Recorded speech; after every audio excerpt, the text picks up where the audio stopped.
Hello and welcome to Project Noon, a platform dedicated to exploring Hindu-Muslim dialogue. My guest today is Dr. David Coolidge. David received his PhD from the Graduate Theological Union in 2023 with a dissertation about Muslim theological approaches to the Hindu tradition. He is also interested in contemporary ethics in the USA and Muslim conceptions of human history on planet Earth. From 2014 to 17, he was an adjunct at New York University, where he taught an undergraduate course on Islamic law and ethics. He's also worked as a Muslim chaplain at Brown University, and before that at Dartmouth College, and served on the boards of various American Muslim institutions, including Zaytuna College and Taleef Collective. Well, David, again, thank you for joining us today and for your time. Thank you so much for having me. Thank you. So, before we get into some of your publications, there's one general reflection which I'd like to begin with. It seems that a lot of contemporary Muslim scholarship on Hindu-Muslim relations tends to focus on particular kinds of Hindu traditions to the exclusion of others, such as the Advaita Vedanta, frequently drawing parallels between the thought of Shankara and someone like Ibn Arabi. But it would seem, however, that esoteric doctrines like Advaita or Wahdatul Wujud would be too complex for the masses. According to both Vedantic as well as Sufi teachings, Jnana Yoga was recognized as a path for the intellectual minority in both of these traditions. And Bhakti, or the path of devotion or servitude, was considered to be something which would draw wider traction among the masses. So given this, it is odd indeed that we do not have enough comparative studies on Islam and Hinduism exploring traditions of servitude or bhakti to the Lord, as conceived differently in these traditions. So the Lord-servant relationship, the relationship of an abd or a das before the master, is something that we do not find as many studies exploring as we have between these other kinds of comparative religious studies. Arguably, this metaphor of conceiving or relating to the divine in terms of a servant is probably the most common metaphor used in across all religious languages. Do you think that that's a fair reflection to say, or? Yeah, I think that's a really important insight. Right. My dissertation is entitled Abd and Das, Right. a Muslim understanding of Chaitanya Vaishnavism, to indicate that very striking parallel between the Arabic way of talking about the relationship between the devotee and the Lord, and the Sanskrit way of talking about it. And so in contemporary practice, it's very common for a Muslim to have a name like Abdur Rahman, the servant of the merciful benefactor, and for a Vaishnava to have a name like Krishna Das, the servant of Krishna. And in addition to those sort of outward phenomenon, there's also a great deal of parallels in terms of ways of conceptualizing things ontologically or theologically. And even if you go as simply to the issue of prayer and supplication, one Chaitanya Vaishnava guru named Satsvarupa Dasa Goswami gave me a book of his when I met him that was all prayers directed to Krishna in the context of daily life. And he wrote a little inscription saying, this might be similar to what, how you talk to Allah. And it is, when I read through that book, there was a lot of parallel in the way of, I remember one particular prayer, he was sitting in his car somewhere in the United States asking Krishna for something. And I could very easily imagine myself in a similar, what you might call a secular situation, sitting in my car somewhere in the United States of America, talking to Allah, in the sort of second person, you, I. And so I think we need to, keep that in mind as we do comparative work between Hindu and Muslim conceptualizations of the divine. But I think there's also an important methodological point, which comes out of my experience of being a Muslim in, the Western academy, which is that, when you have predominantly those who do not identify as Muslim, studying the tradition, historically speaking, like in places like United States of America or the United Kingdom, there's a great desire for you to see yourself represented accurately in their studies. And so, for example, if you are a Shia Muslim, and every book written by a Christian or Jewish or secular humanist professor of Islamic studies in the United States of America or the United Kingdom is talking about Sunnis all the time, you're going to be deeply frustrated, right? Because you're going to say that's not an accurate representation of the complexity and the diversity of my tradition. So I think because I experienced that, as a Muslim working in the Western Academy and trying to find my place in it, and then also literally being, sort of the imam pointed at various universities, because that's what essentially a chaplain is over here. There's a famous statement of, attributed to the Prophet Muhammad, sallallahu alaihi wasallam, may peace and blessings be upon him and his family. It says, "La yu'minu ahadukum hatta yuhibba li akhihi ma yuhibbu li nafsi." None of you truly believes until you love for your brother and sister that which you love for yourself.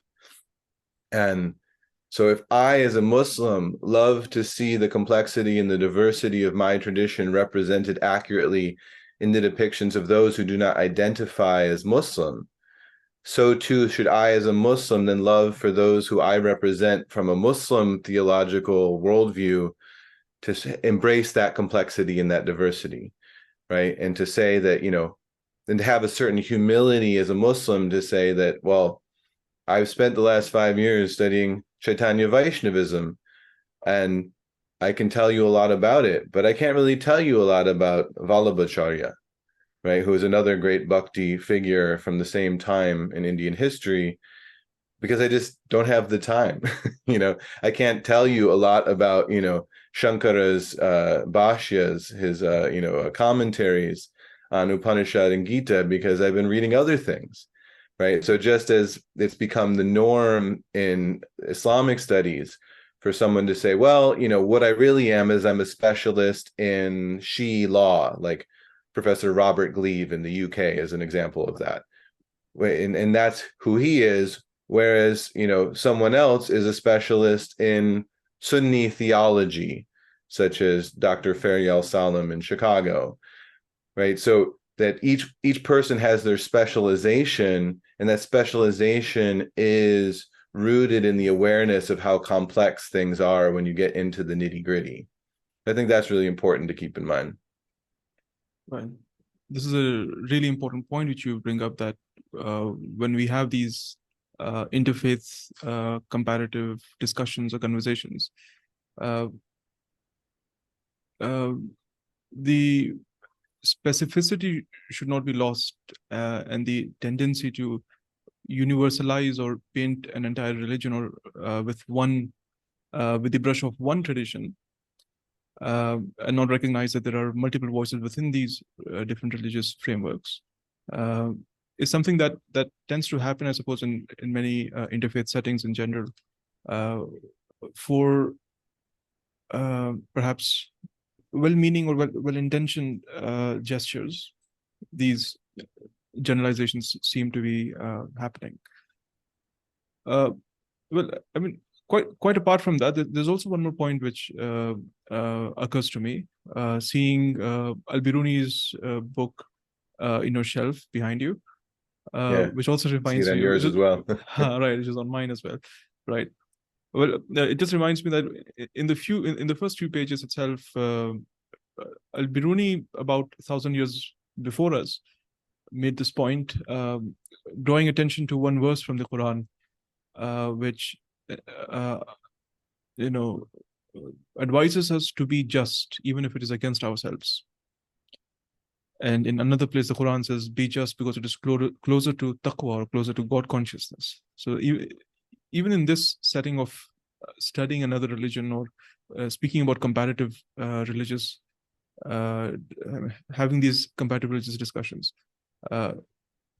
this is an important principle to keep in mind, that what you mentioned, that what we want for ourselves, we should also want for our religious others.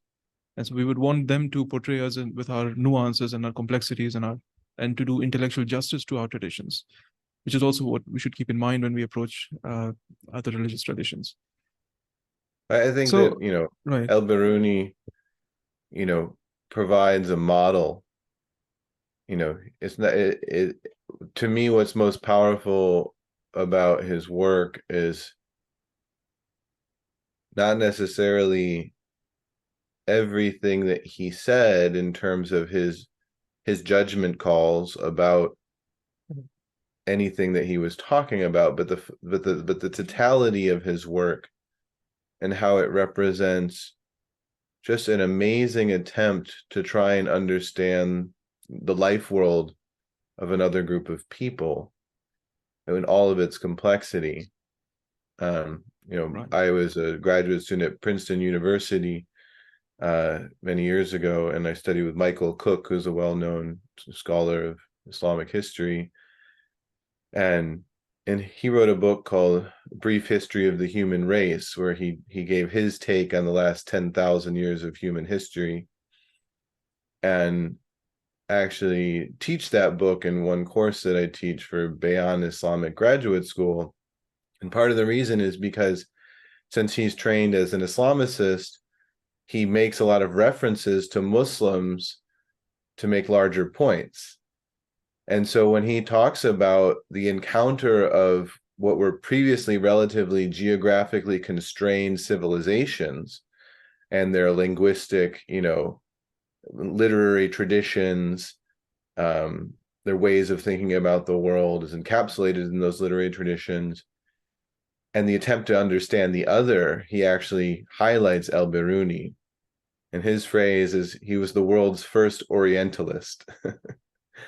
And since I studied with him, I know that he means that in a praiseworthy way. He means that as someone who very seriously tries to understand the language of another community, the history of another community, the ways of talking about, the things that matter to them.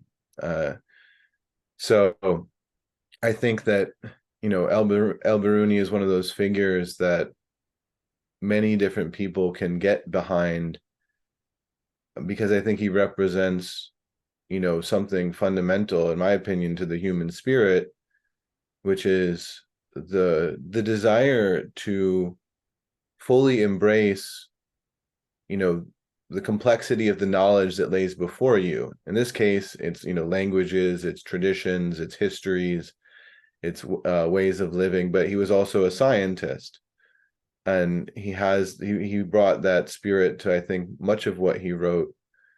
And I think that is a huge part of the world we live in today, where we all have incredible access to knowledge at our fingertips. And we have incredible ways of communicating with each other, like we're demonstrating right now, that just when I was a kid were kind of like a fantasy. Could you actually like talk to somebody on the other side of the earth very easily and see them and have a real-time conversation? That was like something from Star Trek, when I was a kid. And now we're just doing it as if it's just the most normal thing in the world. And so in that, human moment that we're living in, to draw on the resources of people in past times and places and cultures and worldviews, and see that there were people that had the same openness of spirit to try and make sense of it all, right? Because he doesn't, I don't think, ever sort of claim that he's got it all on lockdown, right? He knew it was a sort of a limited project for a limited time, and he had other things to do with his life. But he gave it, you really feel the sense that he gave it his all when he was researching it and then writing that book. And it's, it still stands as a sort of great moment in human history to this day, I think. Right. Well, uh, in terms of Al-Biruni's legacy, are there any figures which come to your mind who, since Al-Biruni, who have taken up some of that work, or who would follow in that legacy? When I was writing my dissertation, I spent a lot of time, looking for instances that really followed in El-Biruni's spirit. And I think that there are, a couple, but I think that we have to keep in mind differing contexts and differing points of emphasis. So I, a book that I think anyone interested in this subject should read is The Emperor Who Never Was by Supriya Gandhi, about Dara Shikoh. Right. And when I was an undergraduate, I graduated in 2001 from Brown University. I did a honors thesis under Muhammad Qasim Zaman, who's now at Princeton, and Donna Wolf, who's now retired, about Al-Biruni and Asharistani, and comparing their ways of understanding the Hindu tradition. And I also, because of that, I kind of dabbled in Dara Shikoh and was struck by what he was doing. But I felt that I didn't, between the kind of one article I found and the one of the translations of Majmul Bahrain, the merging of two oceans, it was a Persian text he wrote, there wasn't a great deal of material for me to really sink my teeth into. So when I got my hands on Supriya Gandhi's work, I was like, this was, 20 years in the making. and I read it, cover to cover, like immediately, all the footnotes, and I was like, this is just a fantastic text. And so I recommended it to Hamza Yusuf, the founder of Zaytuna College, as a text. If he was interested in this, we had a conversation during an iftar, not this last Ramadan, but the Ramadan before. If he was interested in this subject, this would be a good place to start. So he has a book club. Right. Yeah. They have recently featured it in their book club, right? Yeah, Along yeah. with the So Bhagavad Gita, I suppose. yeah, alhamdulillah. So I sent him a copy, and they did the book club. I think it was maybe 4 months ago or something at this point. Right. So that was great. And alhamdulillah. And then, because I think that Dara Shikoh was seriously grappling with Hindu-Muslim difference, and in his own way, right? And if you read that book, for example, you know that he was deeply influenced by Naqshbandi Sufi teachers, and you know that, for example, if you read another book by Professor Trushki on Sanskrit at the Mughal court, where she talks about many of the Persian translations that the Mughals sponsored, that Mughals were very interested in Persian learning. And so in this milieu, you have the foundations, I think, of Dara Shikoh's perspective, the sort of imperial interest in patronizing, scholarship having to do with, South Asia, the sort of the fertile ground of Sufi thought, and the way it was grappling with religious difference. But then I think in Dara Shikoh as an individual, you find that kind of drive and that spirit to try and make sense out of it, which I think is similar in intent to El-Biruni, but I think in a very different way, right? I think for Dara Shikoh, there was a deeper personal desire, right? As Supriya Gandhi lays out, that he would go and he would sit with gurus, and he would sit with shuyukh, and he would hear what they have to say, not simply as a kind of academic observer, if we want to use that language for El-Biruni, but as a sort of, shishya murid, sort of disciple, to use those two terms from Sanskrit and Arabic for disciple. And and so Dara Shikoh's work, when you're talking about Siri Akbar, or you're talking about Majma al-Bahrain, clearly show, a desire to figure out theologically, ontologically, where do these two things meet? And, I don't think that that was so much El-Biruni's concern. I think he was trying to almost create a map of everything. And one of the articles that I loved when I was researching El-Biruni is, I don't know how to pronounce her name. Her name is Naomi Verdon. And she wrote a dissertation on El-Biruni. And she has this article about basically how his book added about half of the map of South Asia to Arabic readership, back home, so to speak, right? In the sense that up until that time, I think people had a generally decent idea of like Punjab and Sindh, in present day Pakistan. But then, if you're talking about the Ganges River Valley, for example, or if you're talking about, the Konkan coast, it wasn't necessarily on their radar screen in the same sort of way. So she shows how that book literally added like, basically you could cut this Indian subcontinent down the middle, opened up that to the sort of imagination of the Arabic reader of the time, such that someone like Ibn Hazm, who was a famous writer about comparative religions from Al-Andalus, from Islamic Spain, around the time that El-Biruni was working, Ibn Hazm also had a kind of a general conception. There was this place called El-Hind, India, and there were these people called Barahima, the Brahmins, and they kind of had, they were kind of, we don't really believe necessarily all the things they believe, but I think he believed they were monotheists ultimately. And but then after that, like there's nothing really about like Japan, for example, like that was just didn't exist in his mind at that point in time. So here is El-Biruni on the other side of the sort of frontiers of the Islamic world, so to speak, or the Islamicate world, pushing this cartographic knowledge, further for anyone who was reading Arabic at the time. So, that was a concern of El-Biruni that is obviously not really relevant at all to someone like Dara Shikoh, whose whole life is lived in South Asia.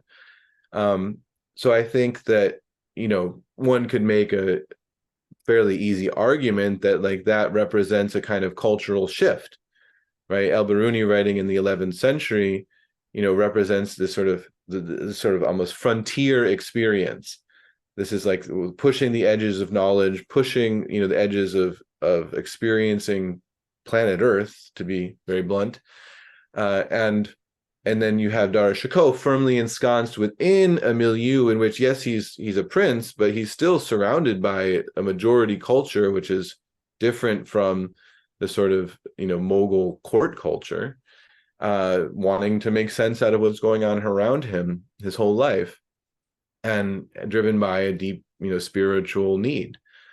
And so I think that, those two figures, for example, are very interesting to kind of compare and contrast in this particular historical experience. Then I think, one of the interesting things that I've, noticed more about when you move into the modern period is the ways in which,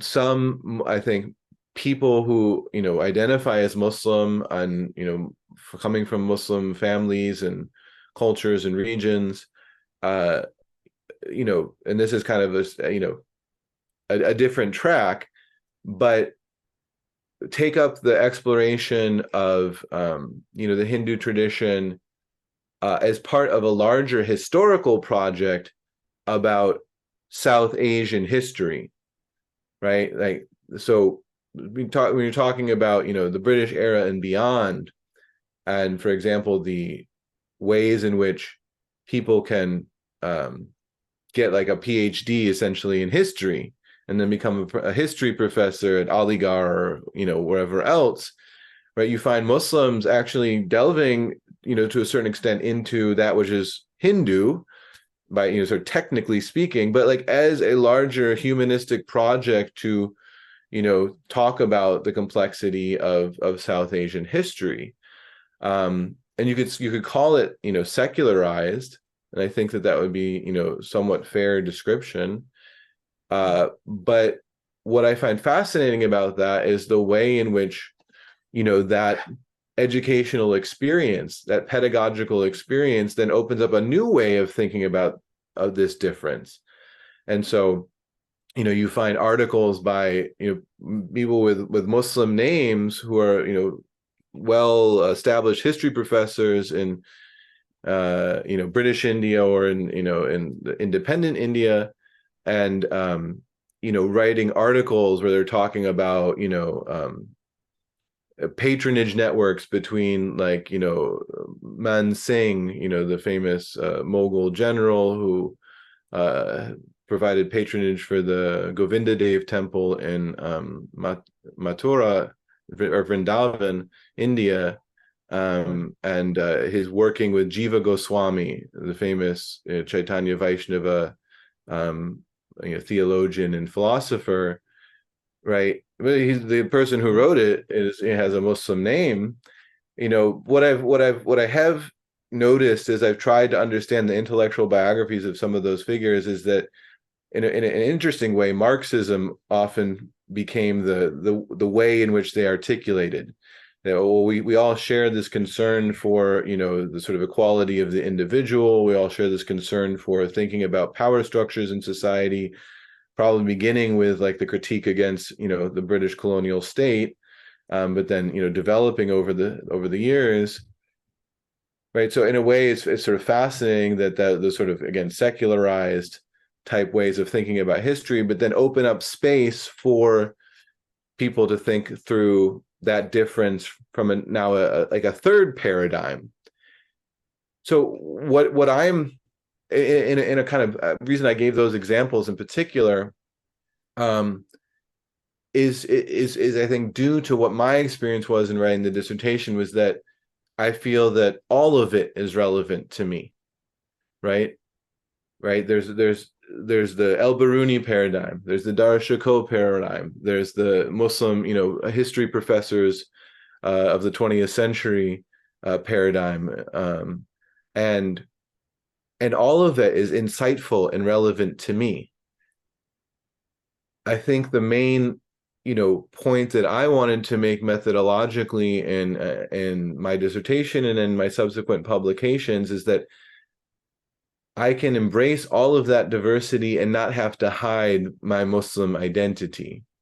Like, I don't have to jettison my theological commitments to Islam in the process, right? I can fully embrace I've been a convert now. So this year is about 25 years from about this point in time when I first became Muslim. So it's been quite a long time. Alhamdulillah. And so obviously as a white American convert, I had to make a lot of efforts to build up my own Muslim identity and my Muslim practice, and also I think change my ways of perceiving the world. So now I want to talk about something that is not Islam and not Muslims, right? It's something other than that. It is part of diversity. It's part of our world, but we don't say, that it's Muslim in the same way that we would say, going on Hajj is something that Muslims do, right? Everyone understands that difference. But I want to draw on all of this legacy and all of it that is insightful and all of it that is relevant to the future, right? The future of this conversation, which your podcast is, an instantiation of, that becomes an archive of it.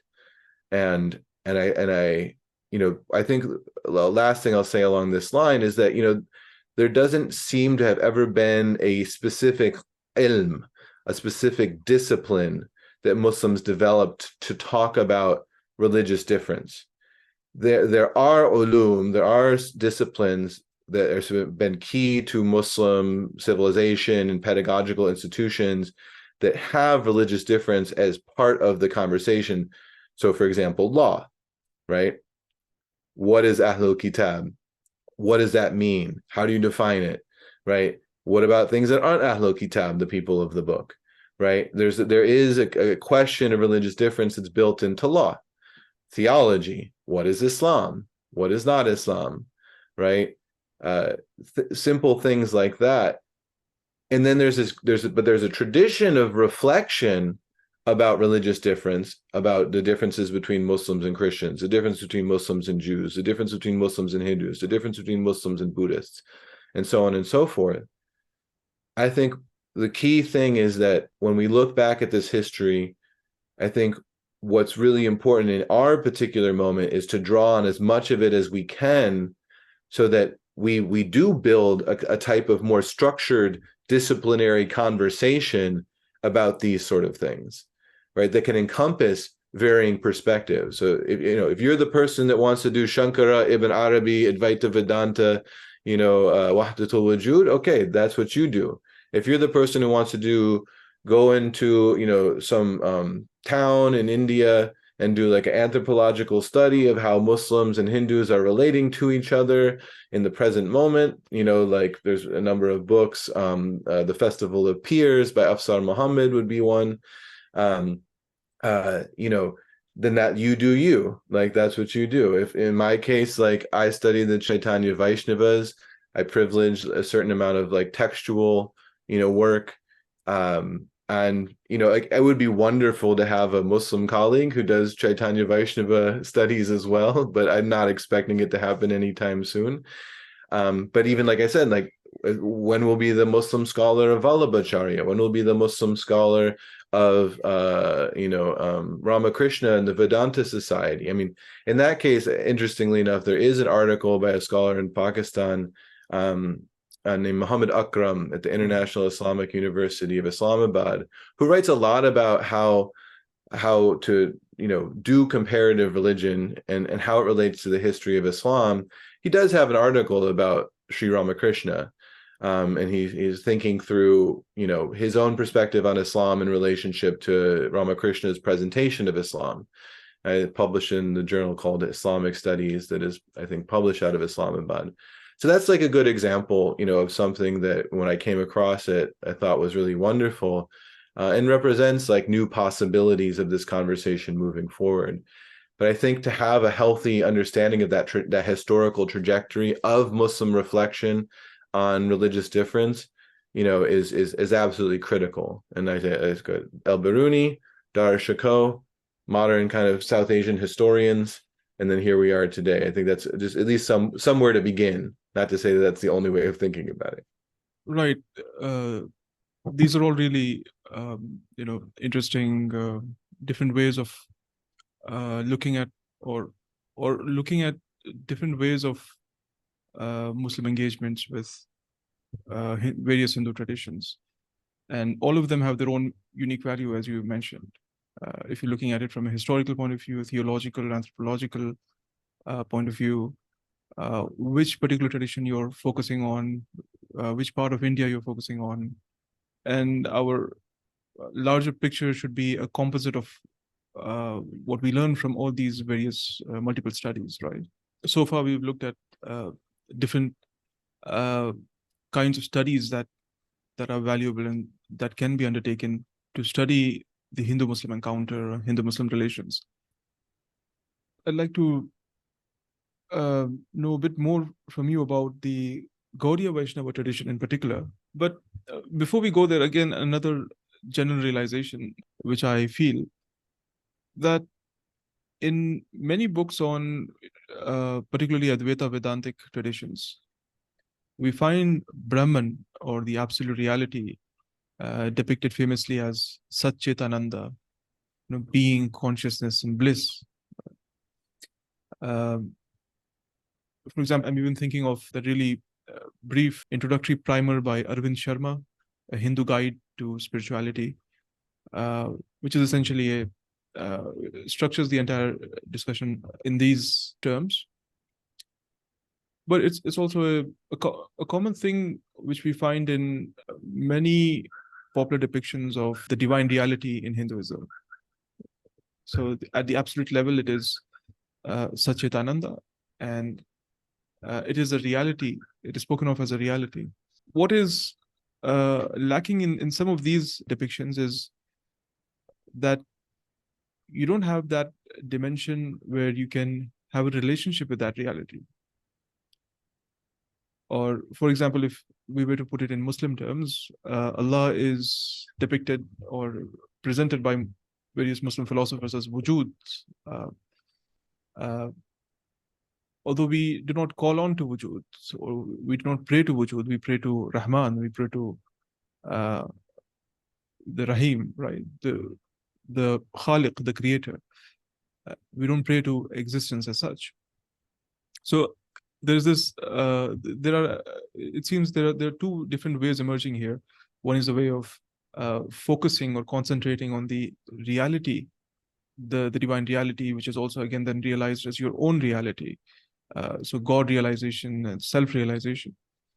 And by contrast, there's the other way where the divine is seen as the other, and the divine is seen as the master or the creator and the Lord.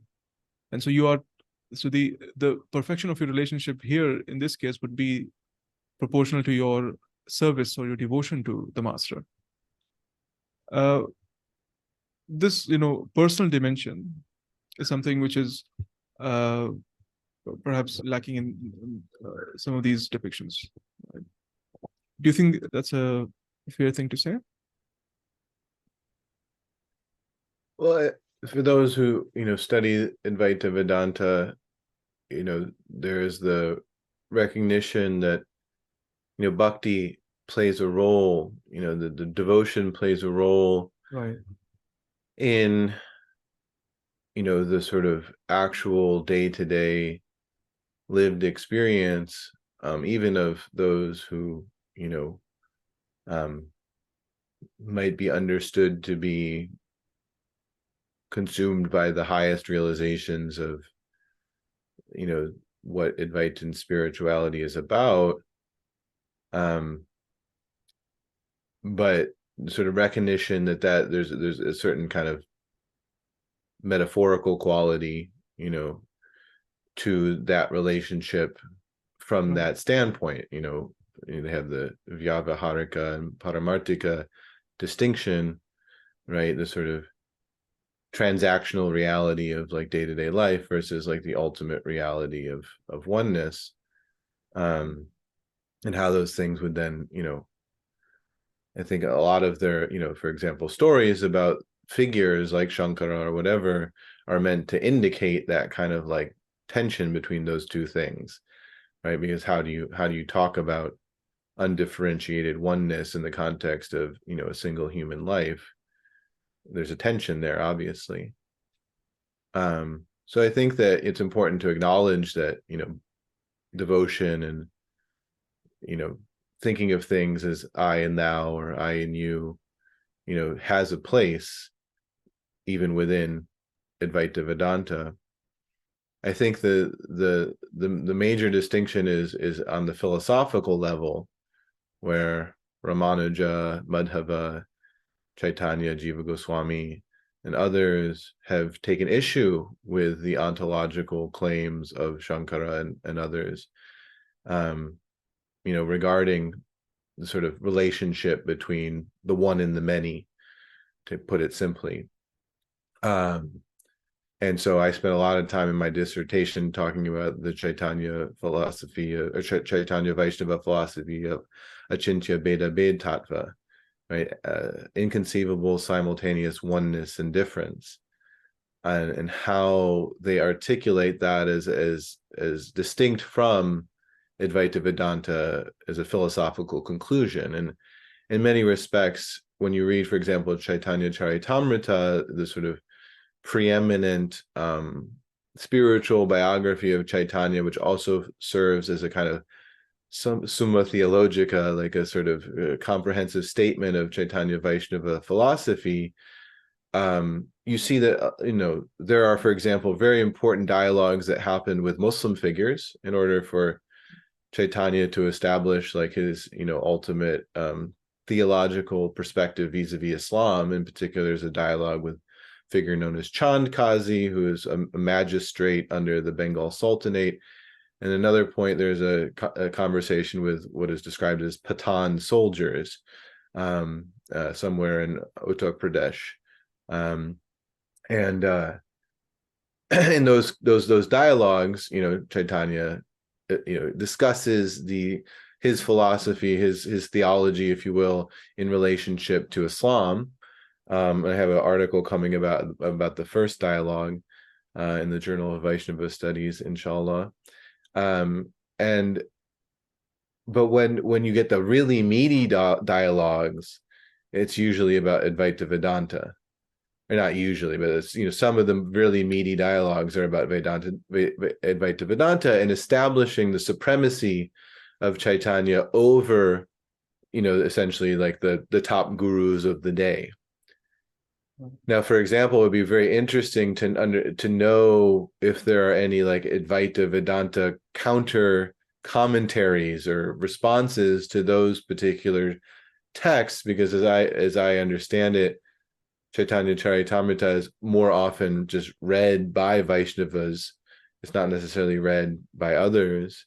And I think it was written in a way, from what I can tell, to try and win converts, essentially, to the Chaitanya Vaishnava perspective.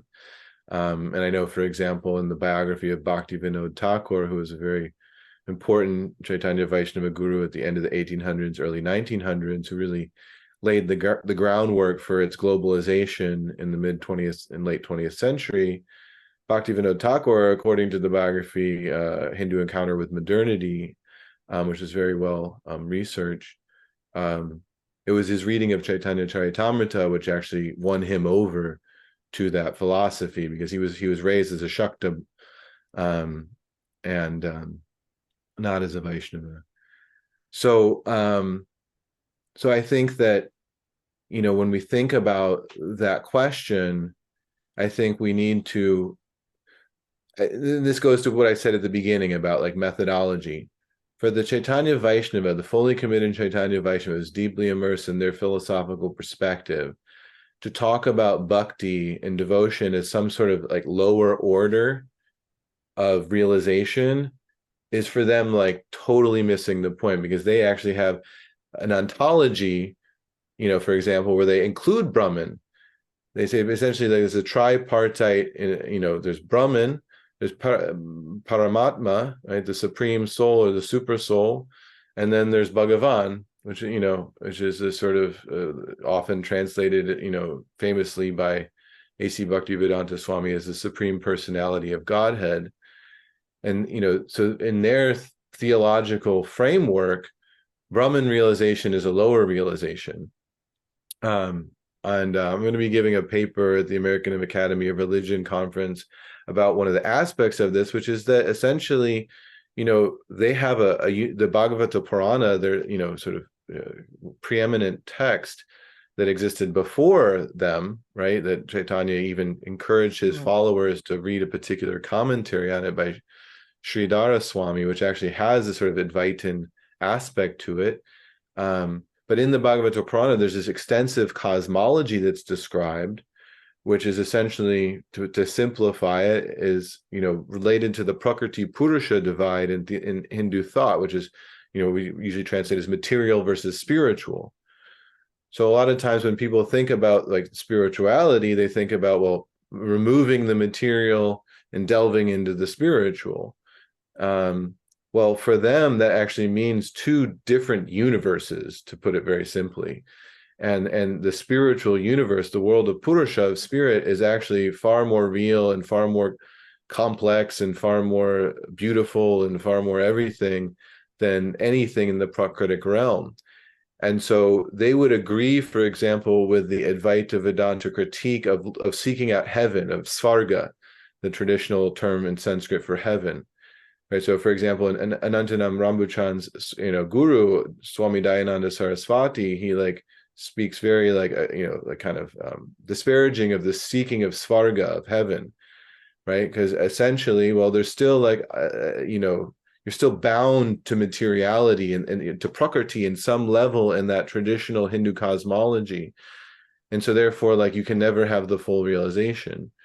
So the full realization comes when you realize that Brahman encompasses all of that reality, and you are non-distinct from it.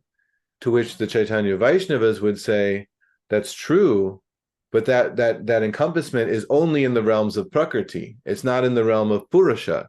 And the only way you can get to the realm of Purusha is Bhakti. And they, have their proofs from Bhagavad Gita, for example, but then, obviously relying heavily on the Bhagavata Purana and other texts to make their point. But the point is that you have to get, you can only truly realize things once you get out of the realm of Prakriti. And so they say that essentially, like, the Advaita Vedantins have an incomplete realization of the nature of ontology. So, I mean, as a Muslim, when I look at that, I feel first and foremost, I have to just represent that debate as accurately as I can. Then the question of, like, what does that mean for me as a Muslim is like a secondary question, because, like, one of the things I think academic studies of religions trains you to do is just accurately represent what the text says, or what the interlocutor says, and then kind of, the famous phrase, bracket your own worldview in the process so that you don't inflect it with your concerns. So the paper that I'm going to give, inshallah, in November at the American Academy of Religion is going to try to take a step beyond just that, what I just described, and try to think through what this conceptualization of reality entails for a Muslim theology of, kind of Hindu-Muslim encounter. Because it's one thing to say, like, well, this is what they believe. It's another thing to, like, deal with the implications of it.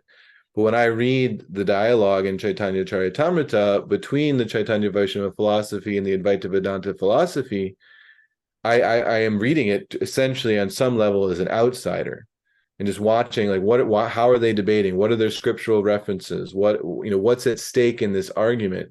And for them, it's like, it is the great argument. It is this fundamental argument. One could argue that Chaitanya Vaishnava philosophy's principal opponent is Advaita Vedanta. Historically, starting with Chaitanya Charitamrita and that era, I mean, not just that text, but that era, the original gurus who laid down so many of the canonical texts up until the 21st century today.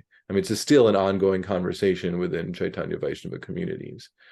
So I think we just need to be clear about that. I hope that's not too complex, but I just want to make that clear. Right. No, that's really fascinating point. Although I'm not sure I completely understood the ontological schema that is being erected over here. Do you want me to say a little bit more about that, or no? Right. I mean, when you say that Brahman comes under the Para Brahman and then under Bhagwan, in what sense does Bhagwan encompass Brahman in that sense? I mean, because it's I'm more used to I'm more familiar with the Advaitic idea where Bhagwan and Ishwar is seen as the penultimate, or the relative manifestation of the absolute reality, but the absolute reality remains beyond this relational aspect that you have with the divine. So, I mean, God as God is greater than God as creator, because God as creator is in the context of the creation. So, in that context, how do they go around this, or how do they resolve this? I think it's helpful to have a sort of visual metaphor, and this is a little bit clunky, so anyone who watches this who has critique of this, I totally get it. But imagine you have, like, an eternal universe, and within that eternal universe, there's some sort of, like, non-eternal manifestation, like it's somehow separate from it, right? So actually, sometimes in the Chaitanya Vaishnava literature, they'll talk about it like a cloud that covers over the self-effulgent, the self-shining nature of the eternal universe.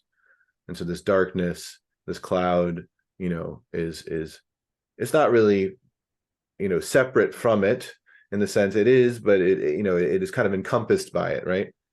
So if that cloud were to then, like, kind of disappear in its evanescent nature and its temporal spatial nature, and then the eternal universe were to remain, right? Then that cloud would have been, mithya. It would have been, in the Advaita Vedanta conception, it wouldn't have been like a type of delusion. Like it doesn't really hold. It's not really real. It was just temporary. And it was, what was really real was this eternal realm. And that realm still has I-thou relationship. There are trees and there are devotees, and then there's the Lord, and there are even different expansions of the Lord in this Chaitanya Vaishnava cosmology. So for them, Brahman realization is basically to get as far out of that cloud onto essentially the borders of the spiritual eternal world, but to still never get out of it, because you're identifying too much with the world in which you currently exist. Right? You're thinking that this universe, let's say modern cosmology, we have this universe that's 14 billion years old and it's so many light years across, that this universe is somehow ontologically real. The Chaitanya Vaishnavas would say no. Like it is ultimately ephemeral. Just as it sort of had its point in time it was created, and it will be destroyed, and then it will be just like nothingness. It doesn't really hold. What's really truly real is the eternal spiritual realm which you're trying to get to, and the only way to really get there is bhakti, is devotion.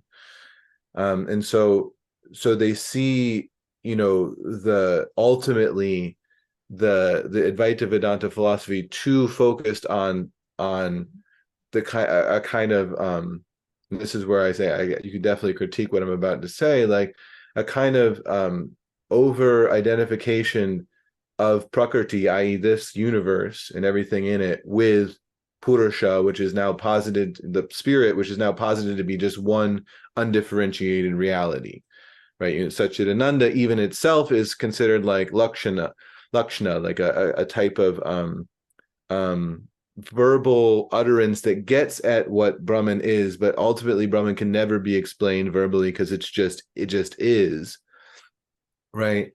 But that realization is only happening in this world, right? Because you're still an embodied human being on planet Earth, and so you don't really even know what, quote unquote, the spiritual world, which in Sanskrit is Vaikuntha for the Vaishnavas, is. And that's why you need revelation. That's why you need the Bhagavata Purana to explain to you what it is, right? And then once you understand what it is, once you've read Bhagavata Purana and you've understood, someone like Chaitanya to be a kind of way to help you out of it, you can then find your way out of it. And that's really the point of the spiritual path. And so it really hinges, I think, on like a kind of conception of reality.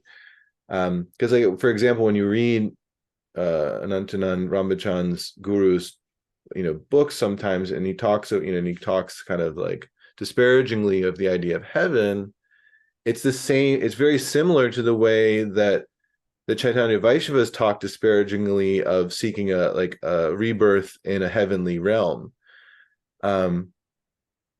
Because, and the same idea is because like it's temporary, because it's not the true reality of things.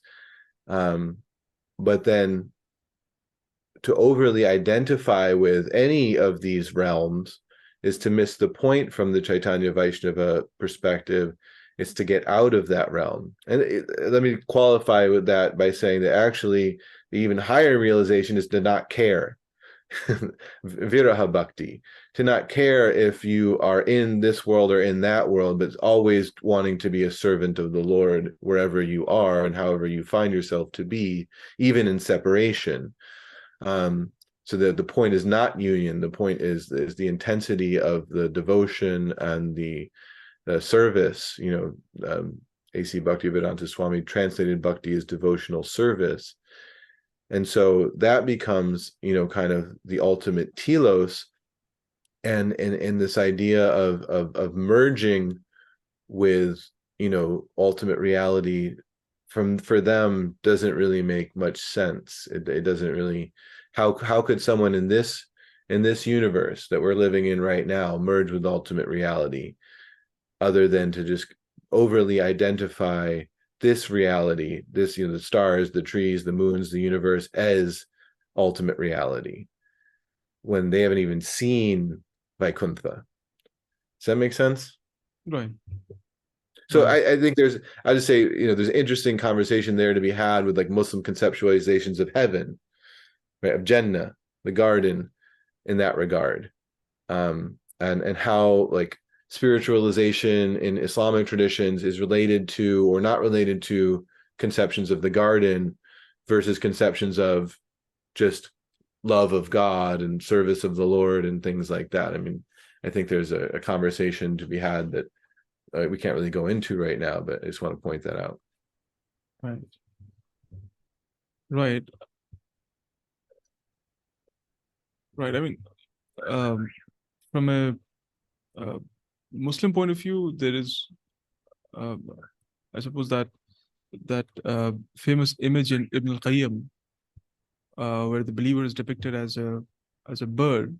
Believer's journey is like that of a bird whose one wing is of hope and one of fear, and the head represents love. If I'm getting that metaphor right, in the sense that while reward and punishment of heaven and hell are there to are very real in one sense, in a higher sense, or in one sense, the greatest reward that you get in heaven itself, in paradise itself, is the self-disclosure of God, or getting to see God, uh, which is unlike the other rewards, the other pleasures that you would be experiencing there. So there is some hierarchy, I suppose, even in these depictions, right? Is this what you are hinting at, or is there something else that is also? Yeah, that's an aspect of it. I think there's a long back and forth between Muslims about this kind of idea. I think Right. beginning from quite early on, in the tradition, about modalities of spirituality, and what it's all for. And I don't think they're like necessarily contradictory. I think that they're kind of different sides of the same coin. But it becomes like, what's emphasized. So for example, if someone is always just talking about heaven and hell, then someone comes in and says, well, what about Allah himself or herself or itself? What about Allah as Allah? Isn't that what we're after? And that's true. And then someone's talking about it's all about Allah, Allah, Allah, Allah, Allah, and seems to be like, discounting the existence or the extreme pleasure, extreme pain of, Jannah and Nar, of the garden and the fire. And so someone comes in and says, well, you can't just assume that everything's going to be okay. Like, you always have to have, the fear of Nar and the hope and, Jannah, and recognize that those are great blessings, or great tribulations themselves. And they say, oh, okay, yes, that's true. Like, we have to, keep these things in perspective. And so it's a dialectic, I think, in history. In that regard, one of my favorite du'as, it's a du'a narrated from the Prophet, sallallahu alaihi wasallam. It says, "A'udhu bi ridaka min sakhatik, wa a'udhu bi mu'afatika min uqubatik, wa a'udhu bika mink." And it continues, is that I seek refuge in your good pleasure from your, punishment or your anger. I seek refuge in like all the good things that you have to give and all the well-being you have to give from, the sort of punishments and tribulations. And I seek refuge in you, from you. A'udhu bika minka. And I think that's a beautiful prophetic expression of Tawheed. And I think that a lot of the greatest of Muslim speculation and theologizing and philosophizing and experiencing of that is, due to that emphasis of Tawheed, that it shines through are depictions of all of differentiated reality, including heaven and hell, or the garden and the fire, al jannah wan nar, to use our terminology in Arabic. But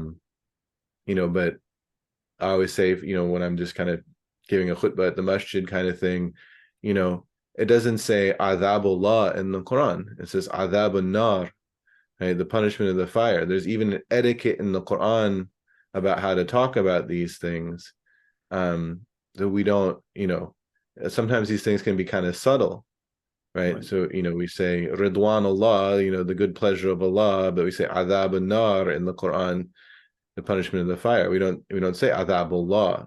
Now, obviously, theologically, ontologically, we know everything is from Allah, right? But we have even our language becomes like our adab, our etiquette with our Lord. And I think what's beautiful about that is that, etiquette is such a central concept in our tradition.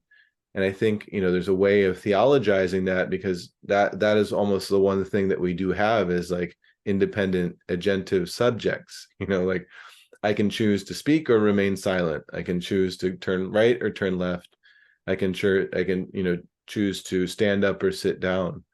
And so what is etiquette but knowing when to speak, when to stay, when to remain silent, when to stand up, when to sit down. And I think, is the Malaysian, sort of theologian philosopher, Syed Naqib al-Atas, who highlighted this, centrality of the concept of adab in Islamic civilization.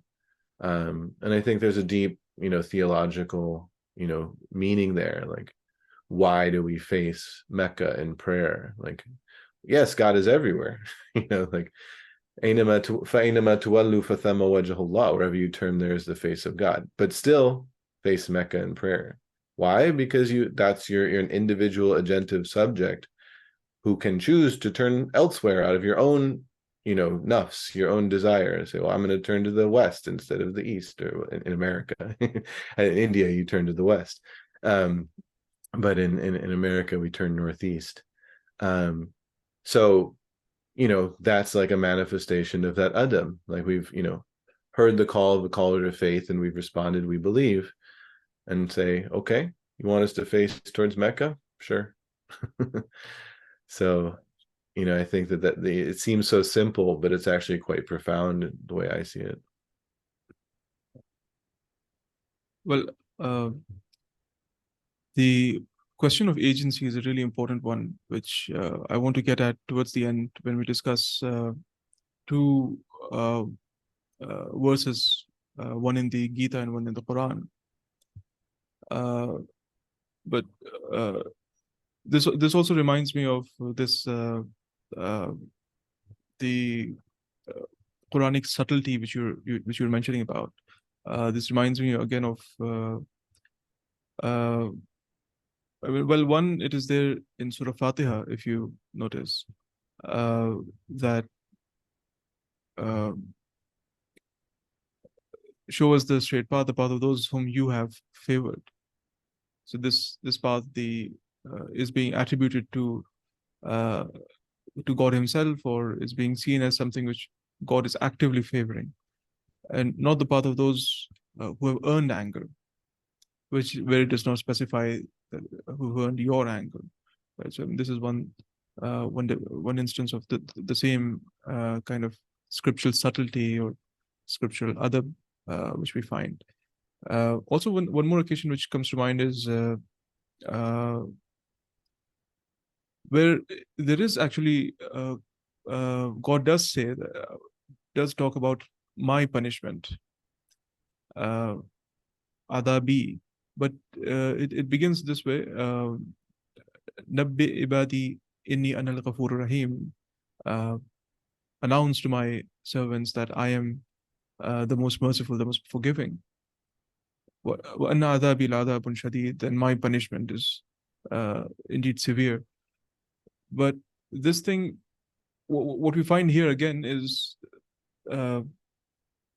God Himself is equating mercy with His essence, as it were, while punishment is something further removed from the essence of God. Right. Yeah, these are two points which come to mind when we discuss this. Yeah. Thank you for that. Well, so okay, before we actually go to the specifically Gaudiya Vaishnava school, can you situate them a little bit more in the context of the other Vedantic schools? For example, on the one hand, we find that they are explicitly against the Advaitic tradition. But how would they be situated in relation to Ramanuja's school, for example, of Vishishta Advaita? And also in comparison to Madhava's school of Dvaita. So, because for example, this is something I was reading in S. Radhakrishnan's book. He actually says that Chaitanya Vaishnavas would be actually closer to Ramanuja than Madhavacharya himself, because they have this Achintya Bheda doctrine, where they are still affirming identity and difference, but saying that this is something beyond comprehension. So how would you situate them in the context of these other schools? Well, I think that, just for the listener in general, right, to understand, the different major branches of, Hindu tradition, such as, the difference between a Vaishnava and a Shaivite, right?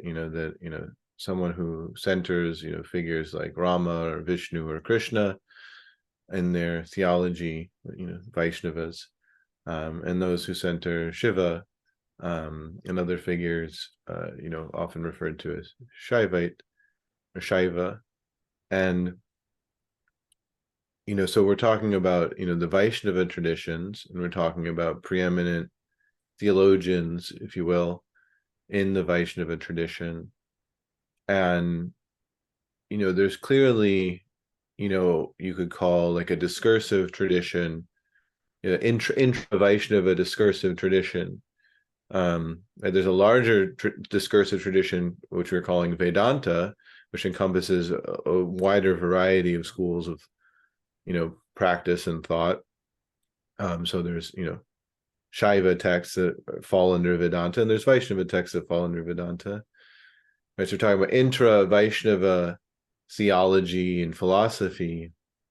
I would say, in response to your particular question, that I feel shy to talk too much about that, because I focus so much on the Chaitanya Vaishnavas in my studies. I did kind of two things. My studies were very broad, right, in terms of Hindu tradition and Hindu philosophy and Sanskrit and things like that.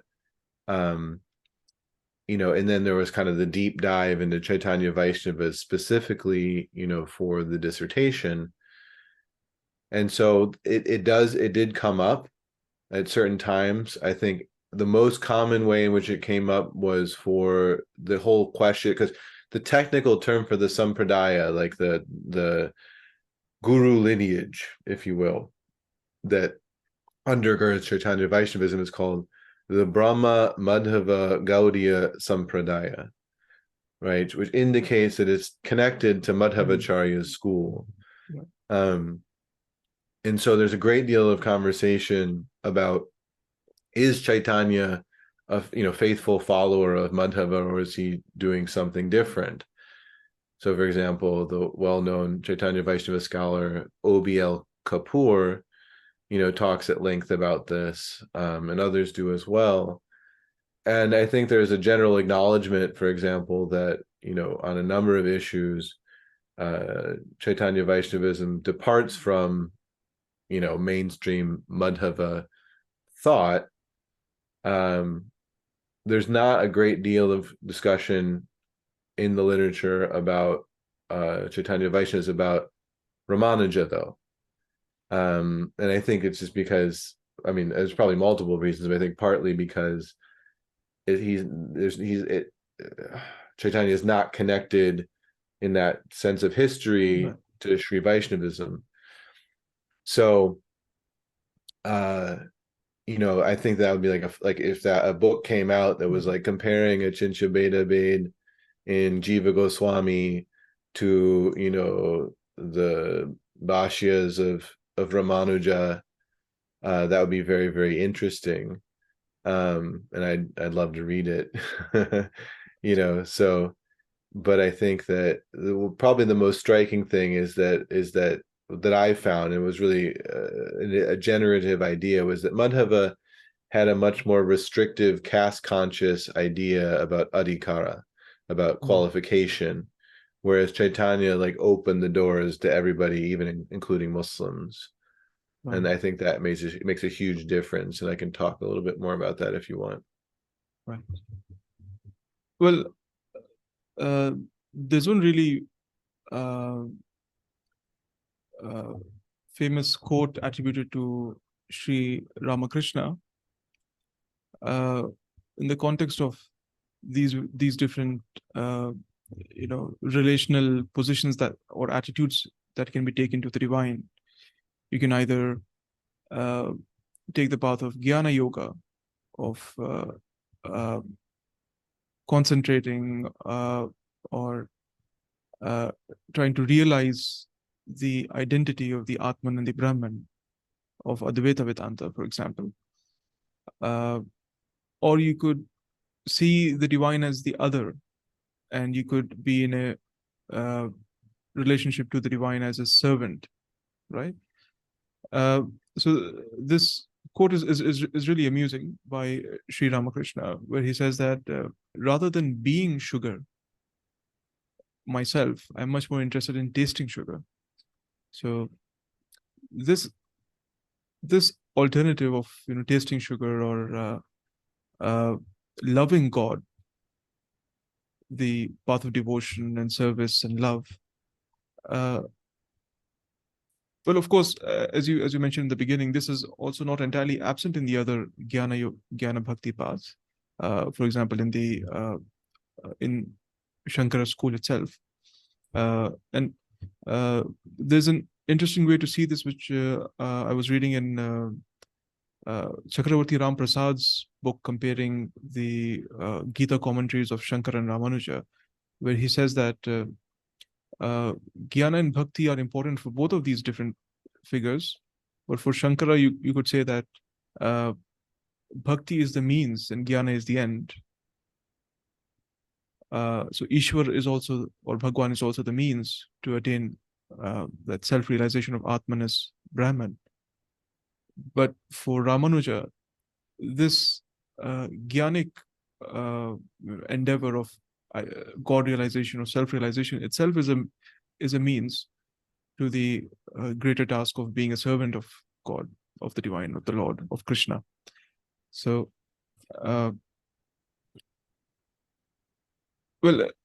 this latter position or attitude is something which we find in Gaudiya Vaishnava tradition.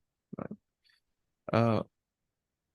Can you, of course, we've discussed a little bit about their ontology and their structure of existence, concept of existence. Could you maybe say a little bit more about their theology and how they see God? And then how do they see this relationship between God and self? So based on the Bhagavata Purana, probably more than anything else, but also heavily, sort of dependent also upon Bhagavad Gita, they see Krishna, the figure that is well known, in Mahabharata, on the various stories that are found in many different texts, as Bhagavan, and is essentially that all of reality, to use a simple term, sort of emanates from Krishna. And so ultimately, when you're talking about Achincha Beda Ved, like you're talking about simultaneous oneness and difference, you're talking about that oneness being centered in Krishna as Bhagavan, and the difference being all of the variegated reality that is manifested, by Krishna. And, just to say for the record that cosmology is incredibly vast, as many Hindu cosmologies are, in terms of talking so many innumerable material universes and, trillions of years and cycles of, creation, destruction, much more vast than, kind of the multiverse theory that, you find in contemporary physics, which should be stated for the record. And so the core of the theology is your relationship as you, as a unique jiva, as a unique individual, to Krishna. And so this is where there was incredibly important part of their theology, which, in academic literature, we usually call it rasa theory, comes out, and this idea that there's 5 essential relationships that you can have. One is, the shantarasa, the sort of peaceful state of, worshiping the Lord. Another one is dasya, having a relationship with the Lord as a sort of servant to a Lord. And for example, they would say that was characterized by Aishvarya, like the sort of seeing the supreme as magnificent, and you're kind of humbled before. So very similar to the concept of Jalal, of divine majesty in Islamic theology. Then you have Sakhya, the relating to the God as, a friend. And then you have Vatsalya, which is quite unique. And I don't think there's any real parallels in Islam of, relating to the divine as sort of a parent to a child, like a familial affection, but characterized in the story of Mother Yashoda, the foster mother of Krishna, being deeply in love with her baby. And as the famous story goes, when, she has to get something out of his mouth, she sees all the universes swirling inside of his mouth, and she's overtaken, by the divine majesty. And what is called in their theology Yogamaya comes and essentially brings her back to the awareness that Krishna is her baby child, and she can have that fullness of maternal affection for Krishna, and kind of forget for the time being all the universes swirling inside Krishna's mouth. And then lastly, Madhurya rasa, or Shringara rasa, sometimes called, the sort of romantic love,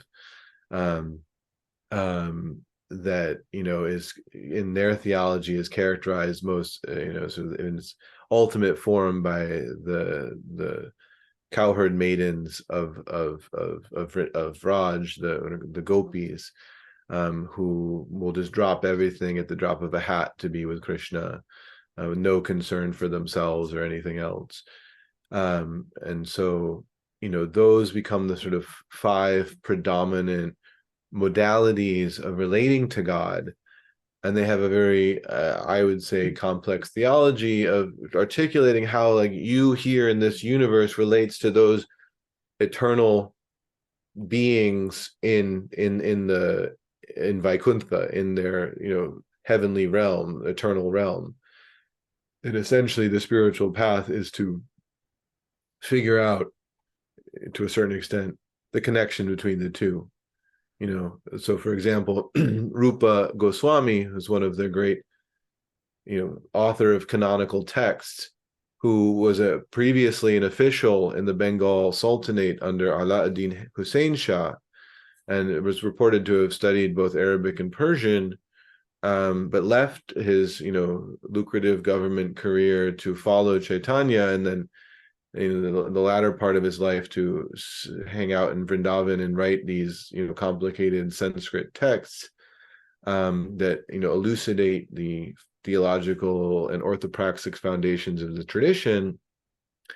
In the tradition, Rupa Goswami is seen as essentially a type of almost incarnation, if you will, of a figure known as Rupa Manjari, who is sort of a teenage female friend and helper / servant of Radha in the process of her loving encounters with Krishna. And so she's given like a very intimate window into the ultimate, sort of realities of love as expressed between, the beloved and the lover. And so that, there's sort of, yes, in this world, he had historically was this person named Rupa Goswami who lived and died in this particular place, but in their own tradition, they see him as actually corresponding to this eternal figure. And I don't, I haven't, delved enough into the more complex tradition or texts of the tradition to be able to explain that in greater detail, how that like functions and how it's conceptualized. But I think that just goes to show, how for them that eternal relationship of loving service to the divine is the ultimate reality, and it essentially unfolds forever, and it is eternally blissful.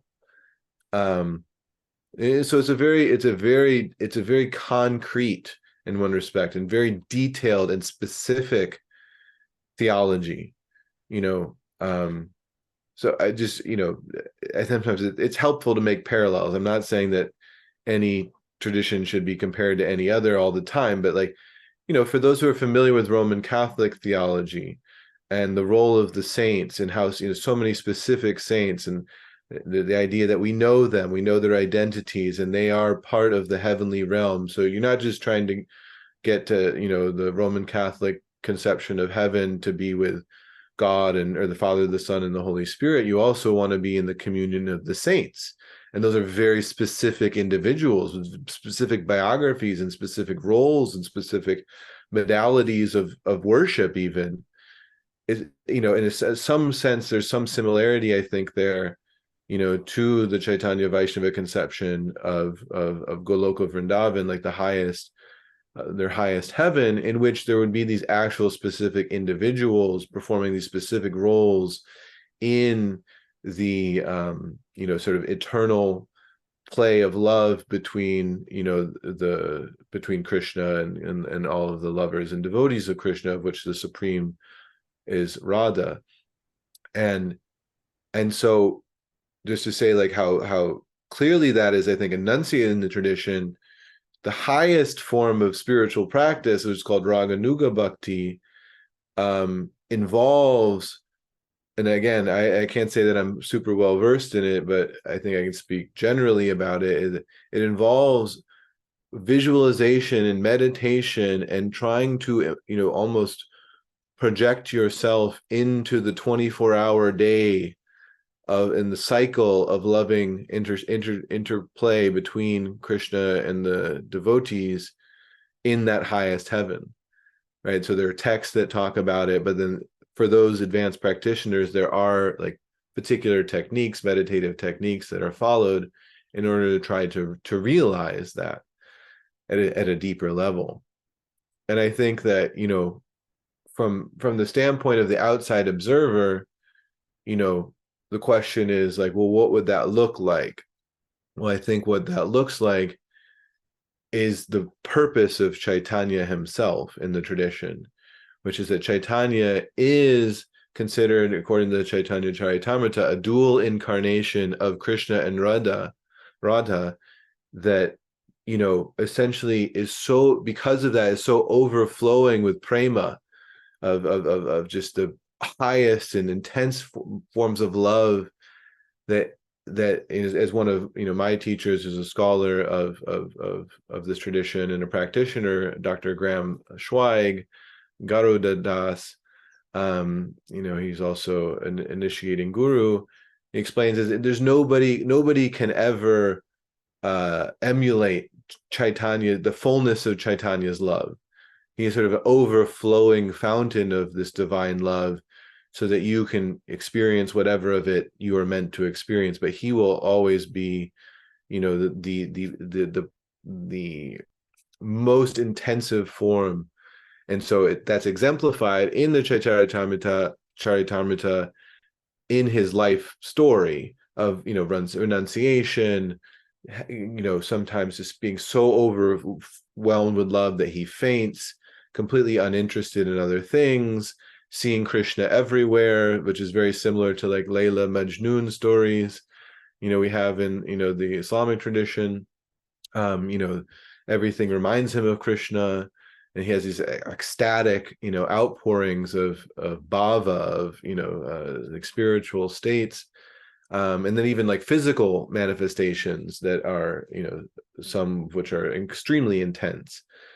And that is to indicate that, like, if you were really to be able to contain the fullness of this spiritual love, this is what it would look like in human history.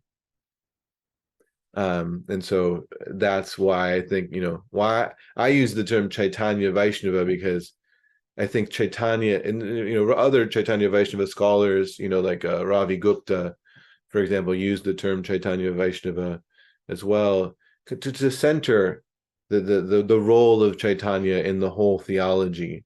And it can't really be understood without really grappling with who he was in history and the stories that are about him, and how he exemplified Bhakti for them, the highest form of Bhakti. Right. Well, I think that um, uh, nicely encapsulates some of the characteristic features of the school, and how they envision themselves.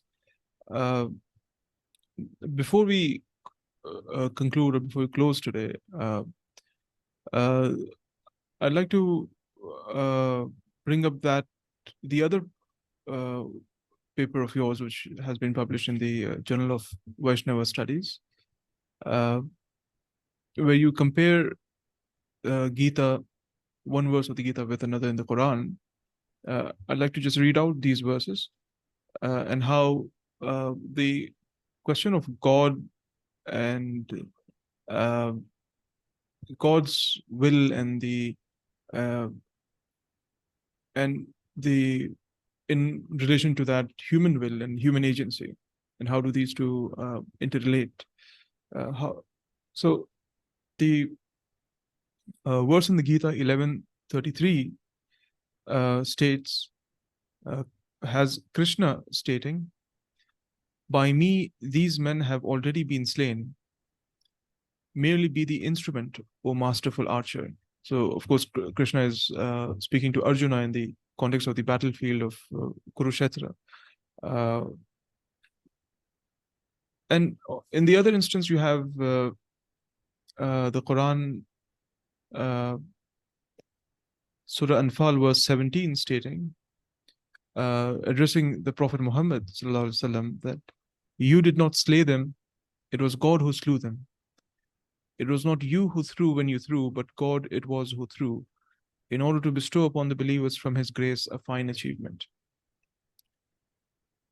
So in both of these quotes, we see that the human being, or the agent in this case, is being shown as an instrument of the divine will. Can you comment on both of these verses? Yeah, so I think it's amazing that two texts that are in different languages, and that there's no indication historically they have any connection whatsoever to each other.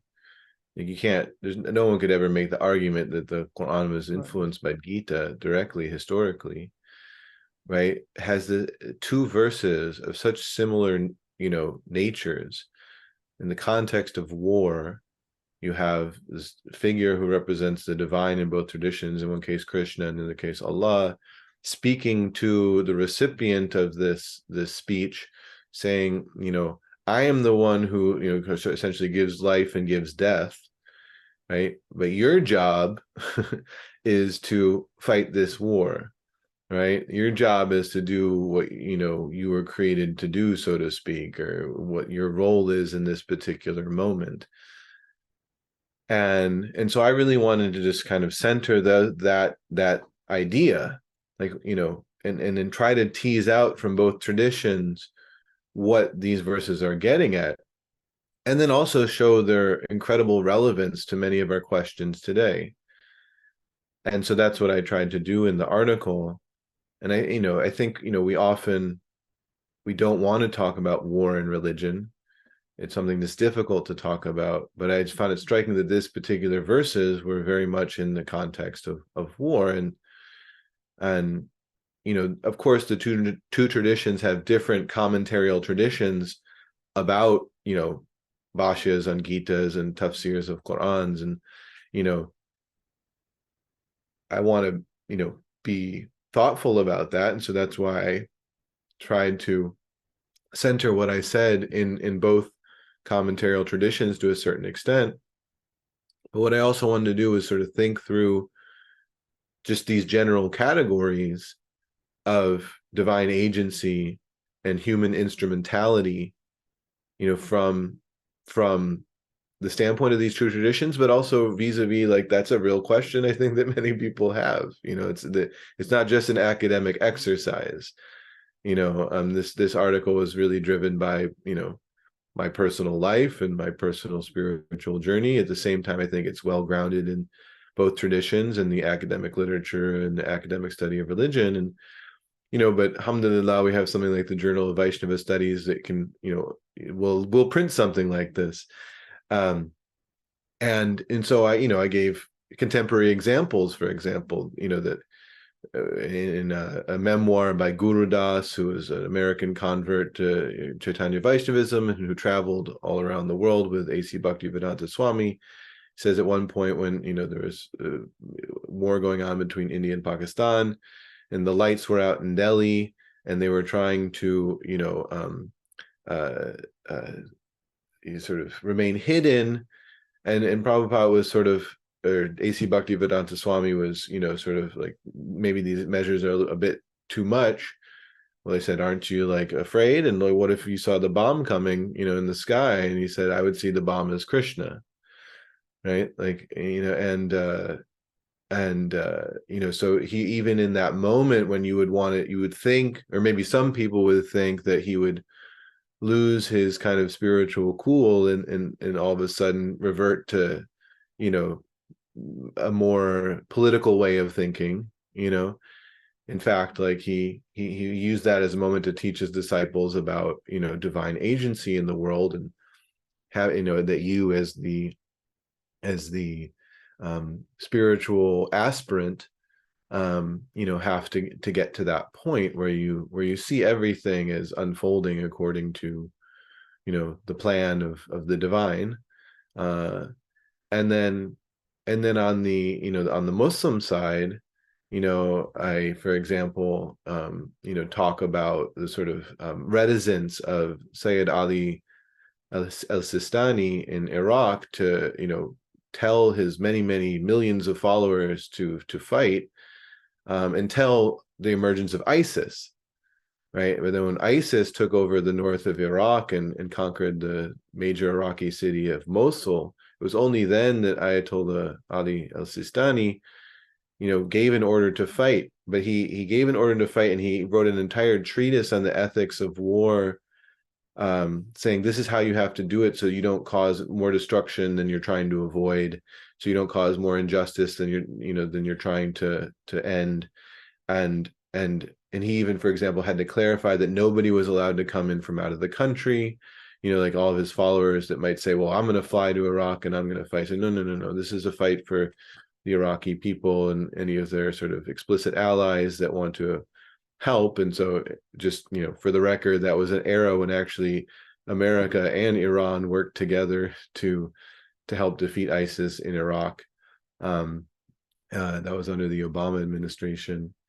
Anyways, but the point is that, and I think all of us would agree that defeating ISIS was a good thing. It's working on that assumption. And so, but, and then once that was completed, time to time to lay down your arms and go back to life. Like, so, each tradition has to find, the means as to how this question is relevant in the present day.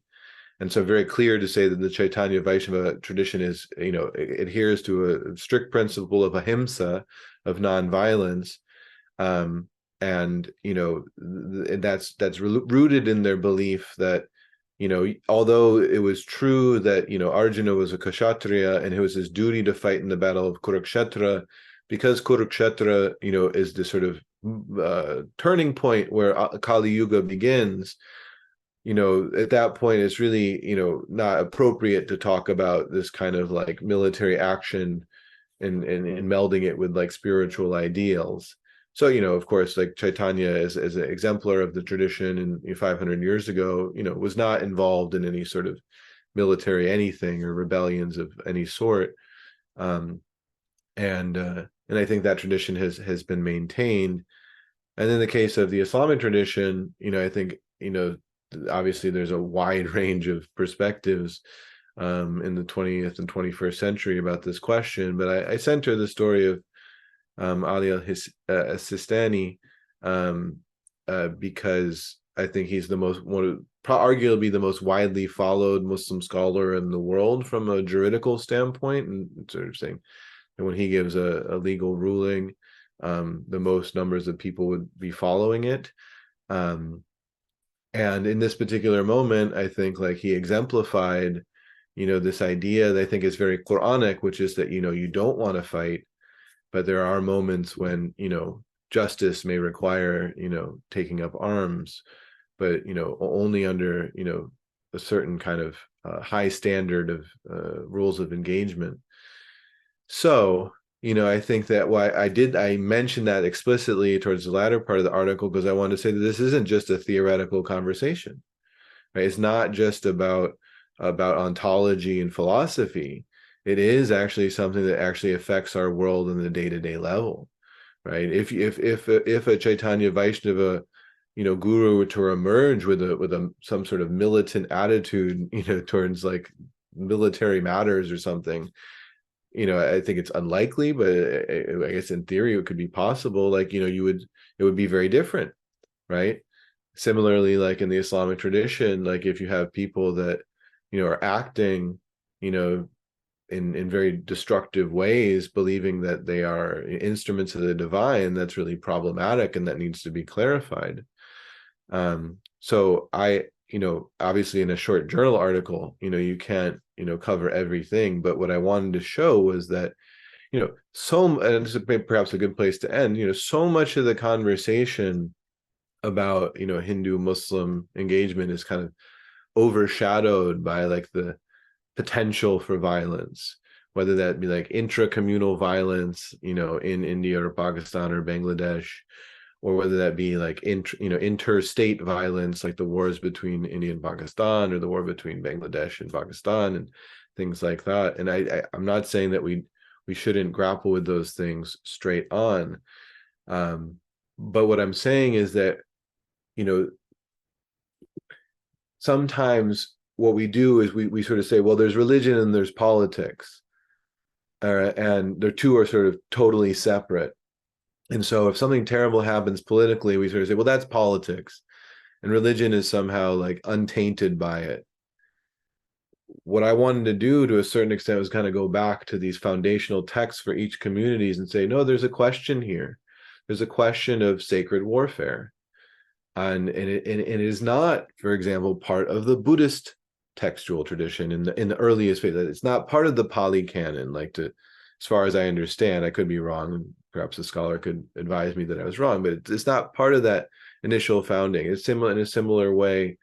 It's not part of other, early texts for other traditions, but it's part of Gita and it's part of Quran, and you have to face it head on.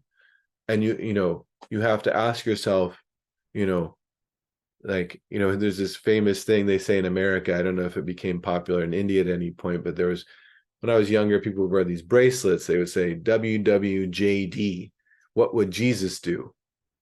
So I think that, we have in our tradition, like in the Chaitanya Vaishnava tradition, although there's a recognition that, Arjuna is a special figure, there is a kind of like, what would Arjuna do?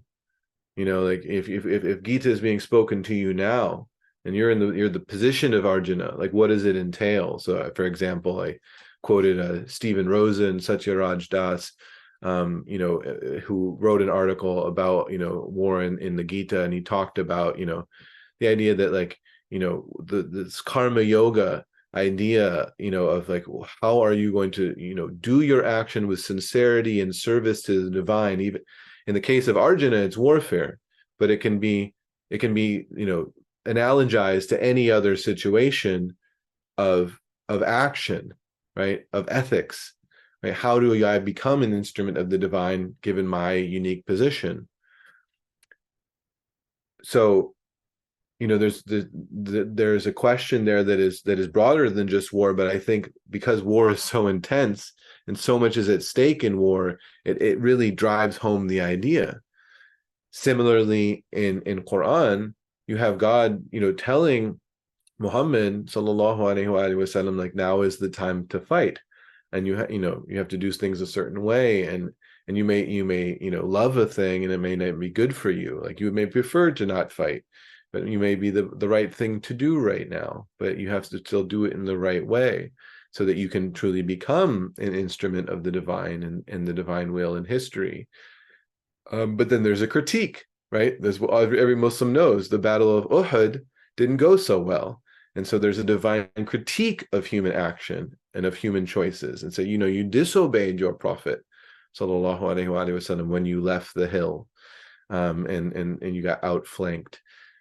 So, there is something to be said about the divine human relationship when you read Gita from the context of Arjuna, who is at the end of the day someone who has to act, and has to act in the most gravest of circumstances. He has to fight his own kinsmen, and it is the exact same story in the Quran, right? That Muhammad has to fight his own kinsmen, right?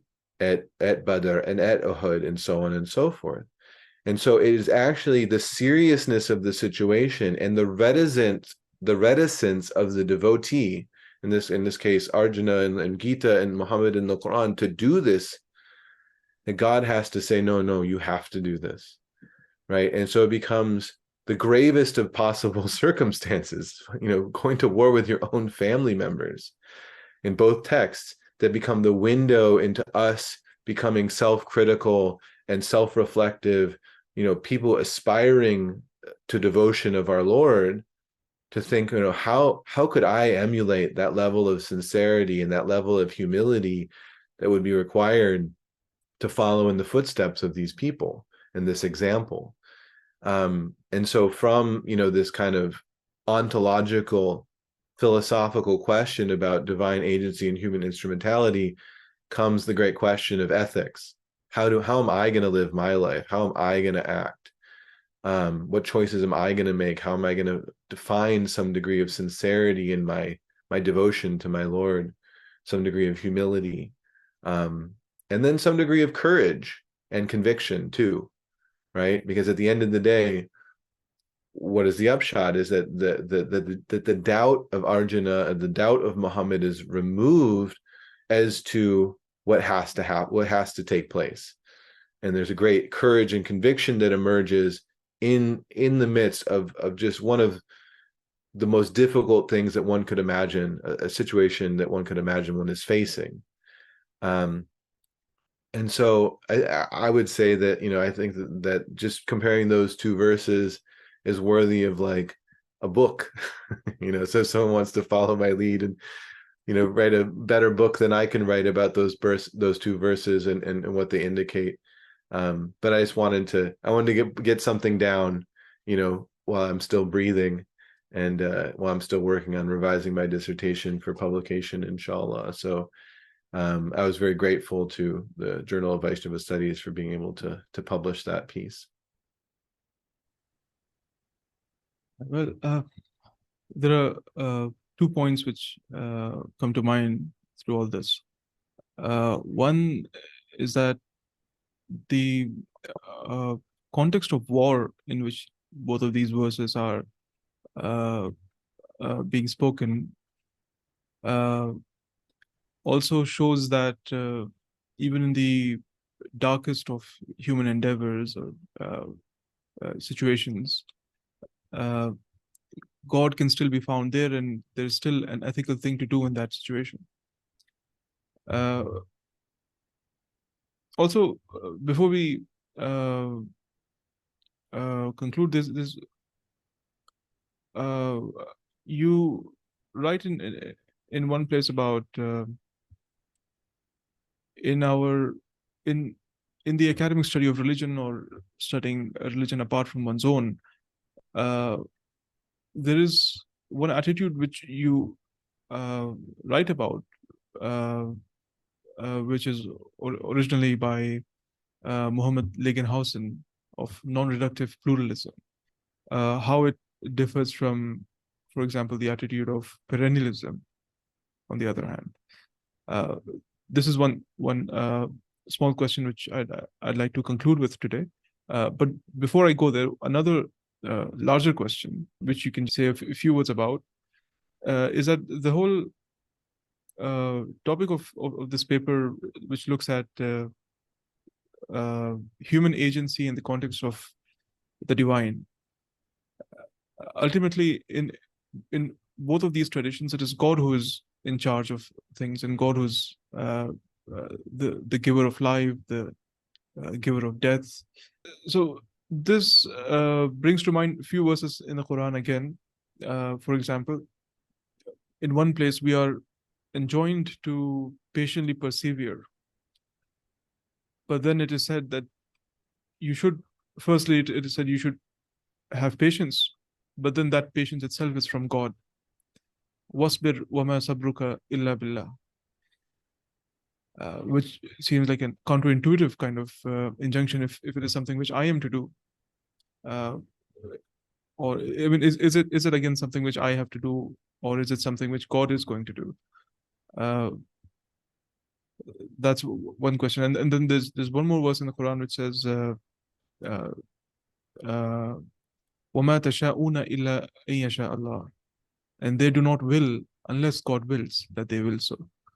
I mean, this is of course the perhaps an intractable mystery, divine mystery. But could you say a little bit about that before we conclude today? Sure. I think when we look at Islamic theology, we have to recognize that there's a great tension. In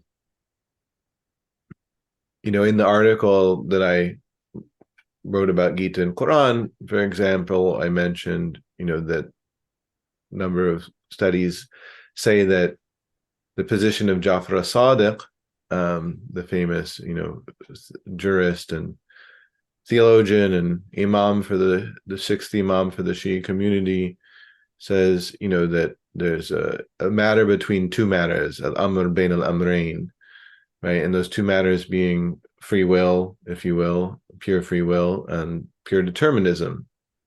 And then we have, theological discussions of that all throughout Islamic history. I think that the statement of Imam as-Sadiq, gives us a window into the tension of that dialectic, right? That can you really, tease out the precision of it? And of course, there's like the Ash'ari, doctrine of kesb, of acquiring one's deeds, so to speak, or the reward or punishment for one's deeds. And so there's a number of complex theologies which try to get at it. But, if you look, for example, at a book like Islam and the Problem of Black Suffering by Sherman Jackson, Right, which is a very useful text for many different theological concerns, you see that there is a kind of irreducible tension between free will and determinism. And he looks at four different kind of modalities: the Ash'ari, Maturidi, Mu'tazili, and Athari. does he has a chapter in the Athari? Okay, Athari of the Hanbali, right? So in that text, like I remember it's been a long time since I read it. I read it when it first came out, and we did a program highlighting it at Brown University, where I was the chaplain. It's all the way back in 2009, 2010, where we brought Dr. Jackson to speak about it. It was a wonderful, event.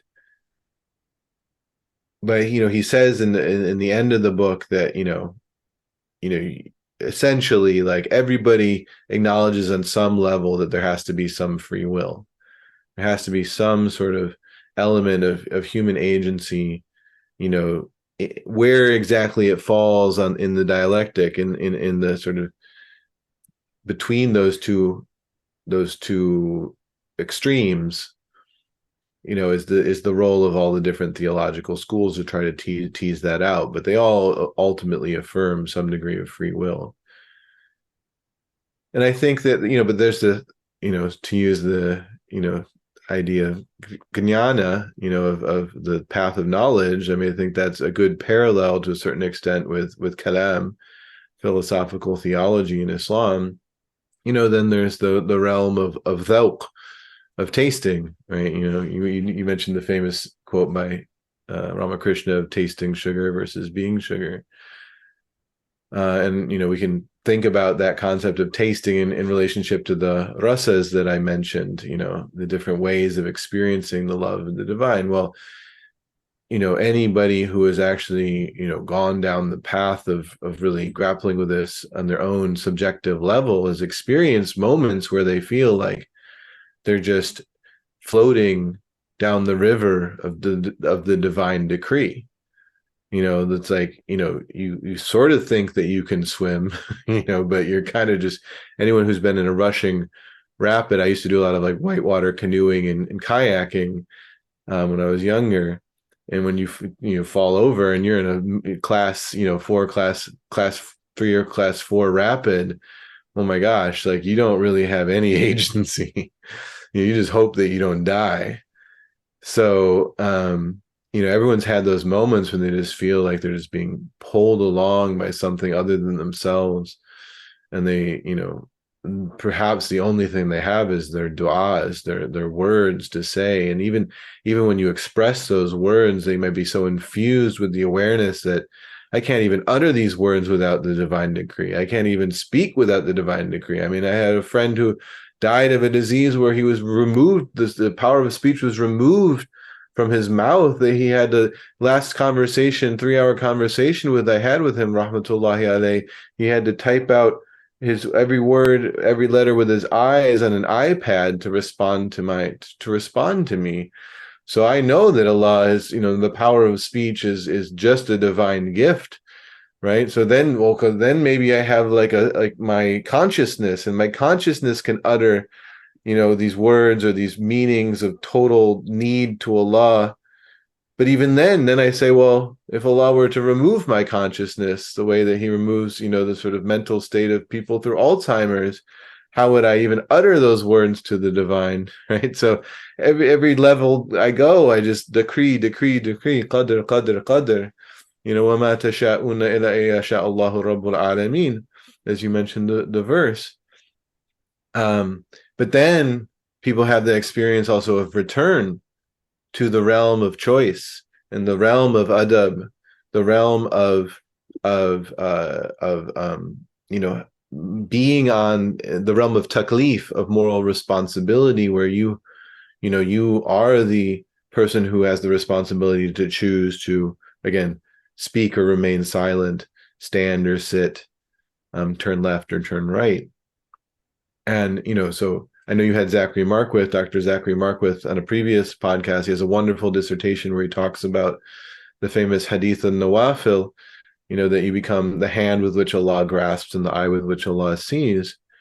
And we think, in a sense, all of us are striving for the moment where the human will and the divine will are perfectly congruent. And so there's a sort of effortlessness, right? When we think about the Prophet himself, sallallahu alaihi wasallam, is sort of the idea of the effortlessness of his tawfiq, of his divine success and guidance, the providential care that helps him to go through his daily life. right? So I think that everyone is striving, for that level when they have those moments of serious spiritual awareness. But I would say for myself, where I'm at in my life, one has to return to the awareness that, like, I'm flawed, I'm fallible, my knowledge is incomplete. I may be, driven by hidden desires or lack of sincerity. And then going back to the fear hope paradigm that you talked about before. And I have to have those moments where then I say, well, the journey is not over, right? I still have yet to travel. And, when I breathe my last, right, that's when I hope I will have arrived at that which I'm striving for, right? This idea of husnul khatima, the most beautiful of ends. So this idea that your last breath being your best breath. And, so the journey is still ongoing. But, you hope you have that ma'iyah, that Allah walking with you. Huwa ma'akum aynama kuntum. He is with you wherever you are. And you can somehow, by Allah's tawfiq, embody that, will that he wants you to express in the world. Yeah. So, but that is the great spiritual challenge, man. So we're going back to your other question about Legenhausen. What I like about Legenhausen's perspective is that, it comes out of his engagement with, Christian attempts to deal with religious pluralism. Has this older book, I think it was published in 1999, called Islam and Religious Pluralism, where he's looking at, for example, the philosophy of John Hick, who, was, I don't know if he's popular anymore, but was, when I was younger, a very popular Christian, theological response to religious pluralism. And, he sort of, I think, through looking at how Christians had been dealing with it, attempted to come up with a paradigm that he felt would fit the Islamic tradition. And so by non-reductive pluralism, what he sort of is saying is that, you let the other tradition that is not Islam speak for itself, right? And you don't try to just like figure the whole story out too quickly, right? You don't try to reduce it to like a Muslim category right away. So I'll give you an example. Professor Sher Ali Tareen has an article about Mirza Mazhar Jani Janan's attempt to think through Hinduism. And it's a very important article for all of this. But I think, when you see Mirza Mazhar Jani Janan doing what he was doing, there's a sort of attempt to kind of quickly answer the question. Like, oh, well, there was these pre-Muhammad prophets that probably came to South Asia and they taught the truth, and that's where all that's true in Hinduism comes from, and so we have that connection there, right? Like, which is great, and I've heard many Muslims articulate this viewpoint. But then if you sort of just superimpose Islamic categories onto the Hindu tradition in a way that then makes you feel absolved of having to even understand the complexity of the Hindu tradition, then that can become problematic, right? If you just sort of hide behind the universal categories of Islam and say, well, oh, of course there were prophets that came to South Asia and they, taught Tawheed and, Akhirah and living a good life and all that. And so therefore I don't even have to think about the complexity of, thousands of years of Hindu tradition and engage with it. I think that can become problematic. And so what Legenhausen is sort of saying, at least as I used him for my work, I think, he could be used in many different ways by many different people, is to sort of say, well, just take the time to understand the religious other on their own terms.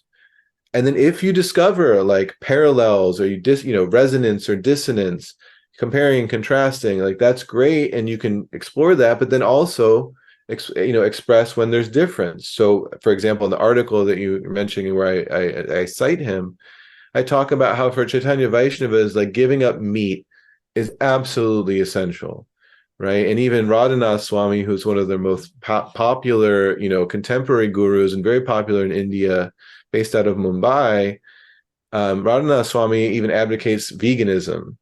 And And for them, it is an absolutely 100% core practice that is necessary for your spiritual advancement. And so I sort of say, like, listen, man, Muslims like eat meat. Like you go to India, Pakistan, Bangladesh, Afghanistan, Egypt, Morocco, Iran, Saudi Arabia, Qatar. You go to Muslim communities in the United Kingdom and Australia and America, like they're going to serve you chicken. They're going to serve you lamb biryani. They're going to serve you, chicken kebsa. Like,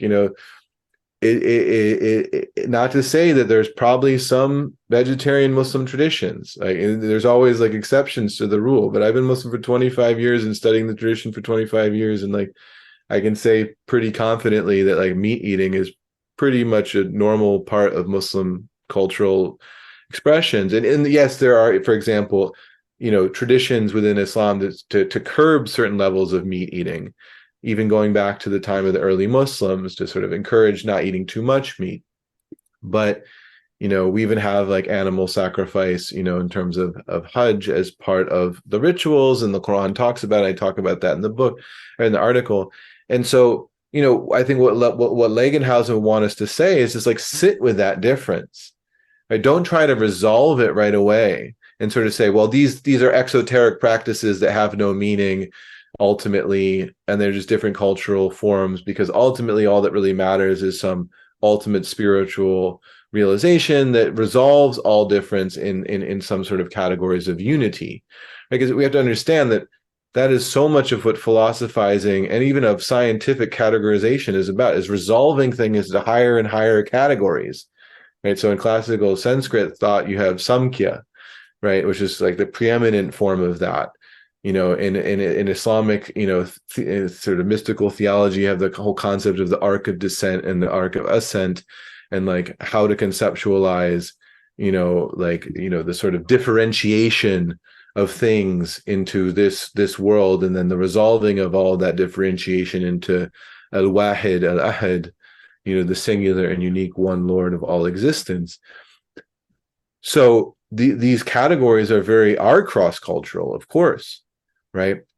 And but that being said, like, don't be sloppy when you try to resolve it. I think that's what Legenhausen's point is if you're going to try to resolve the difference at the this earthly level or this mundane level, or at the level of differentiation, don't just sort of rush to the ultimate conclusion without having done some serious work to think through it. So in that regard, to sort of go back to how we began this interview, I think that Muslims who are interested in sort of cross-cultural, interreligious engagements with the Hindu tradition need to understand the Achintya Abheda Ved, perspective,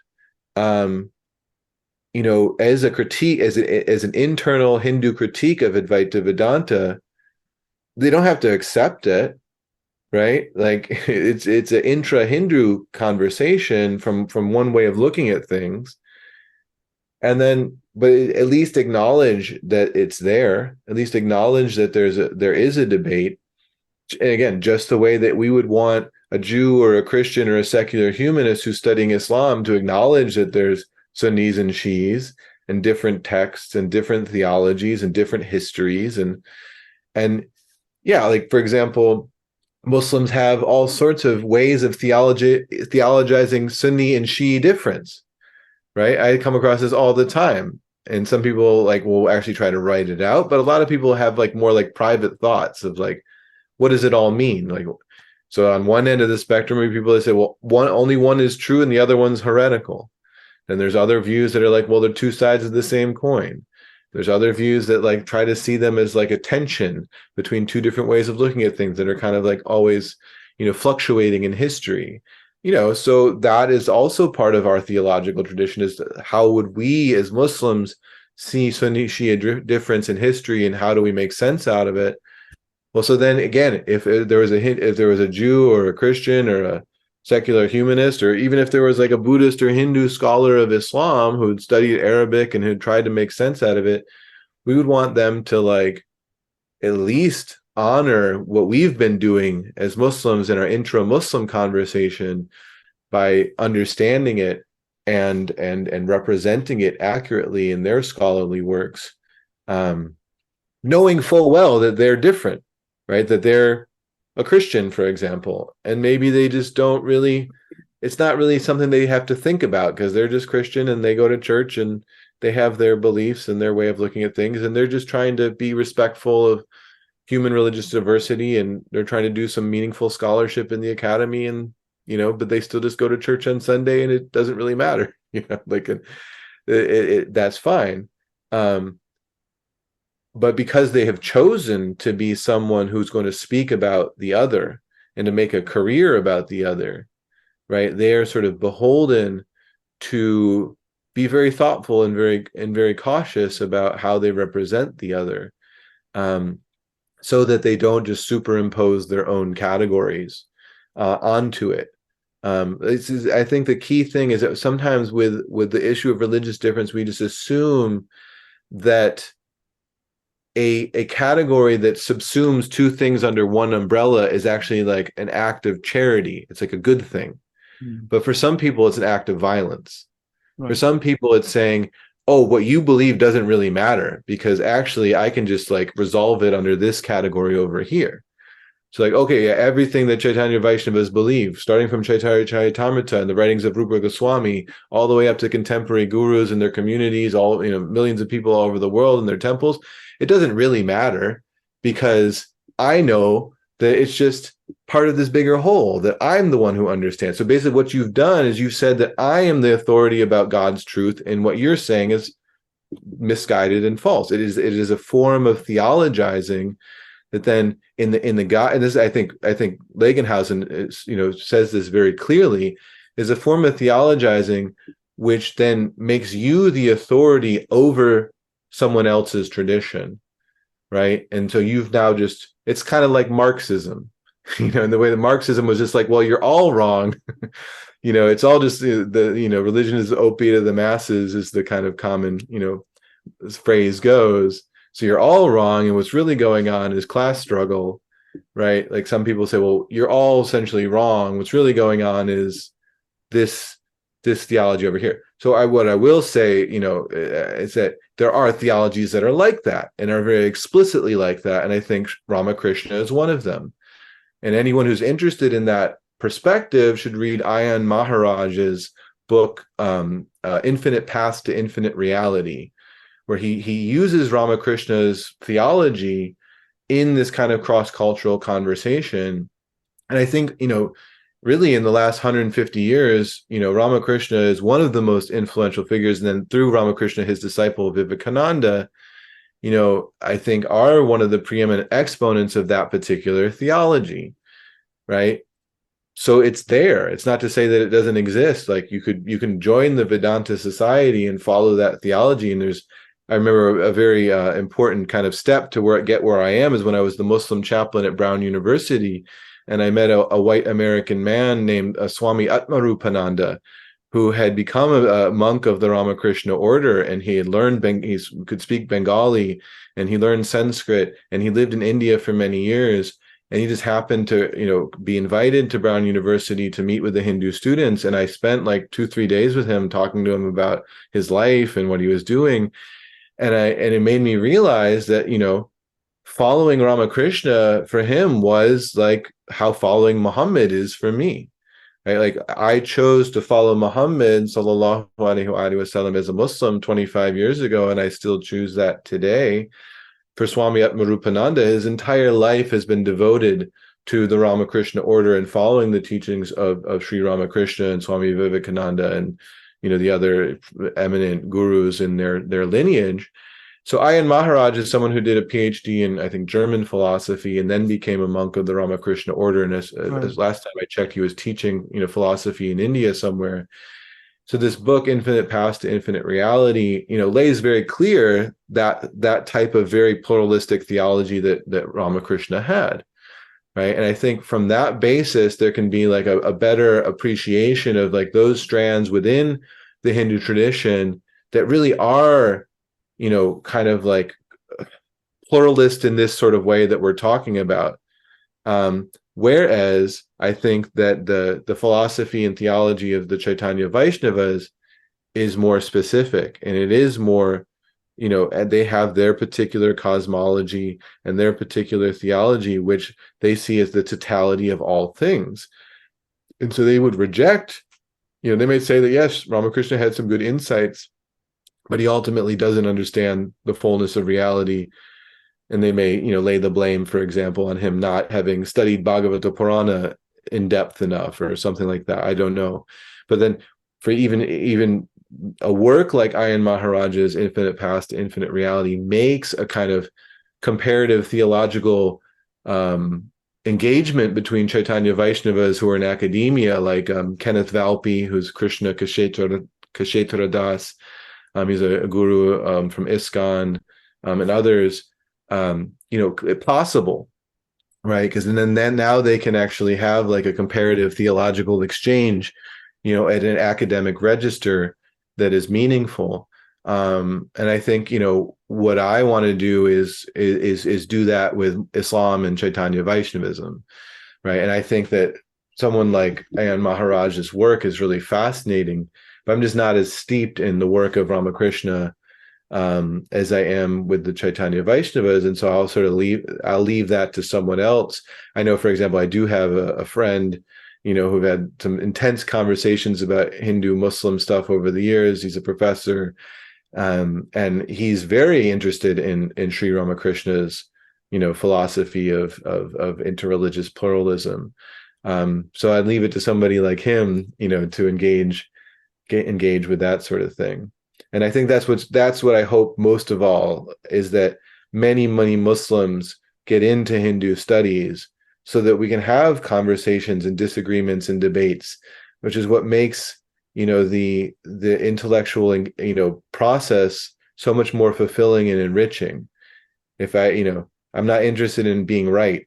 I'm interested in inspiring others to want to, engage in essentially what I think al-Biruni did so beautifully 1,000 years ago. Well, I think that's a good place to bring this to a close. But one final thing, can you, because the tradition of Gaudiya Vaishnavism is also something I wasn't as familiar with before. I read your papers and then did some research about it. We tend to be more exposed to Advaita and Vedanta and other Vedantic schools. Can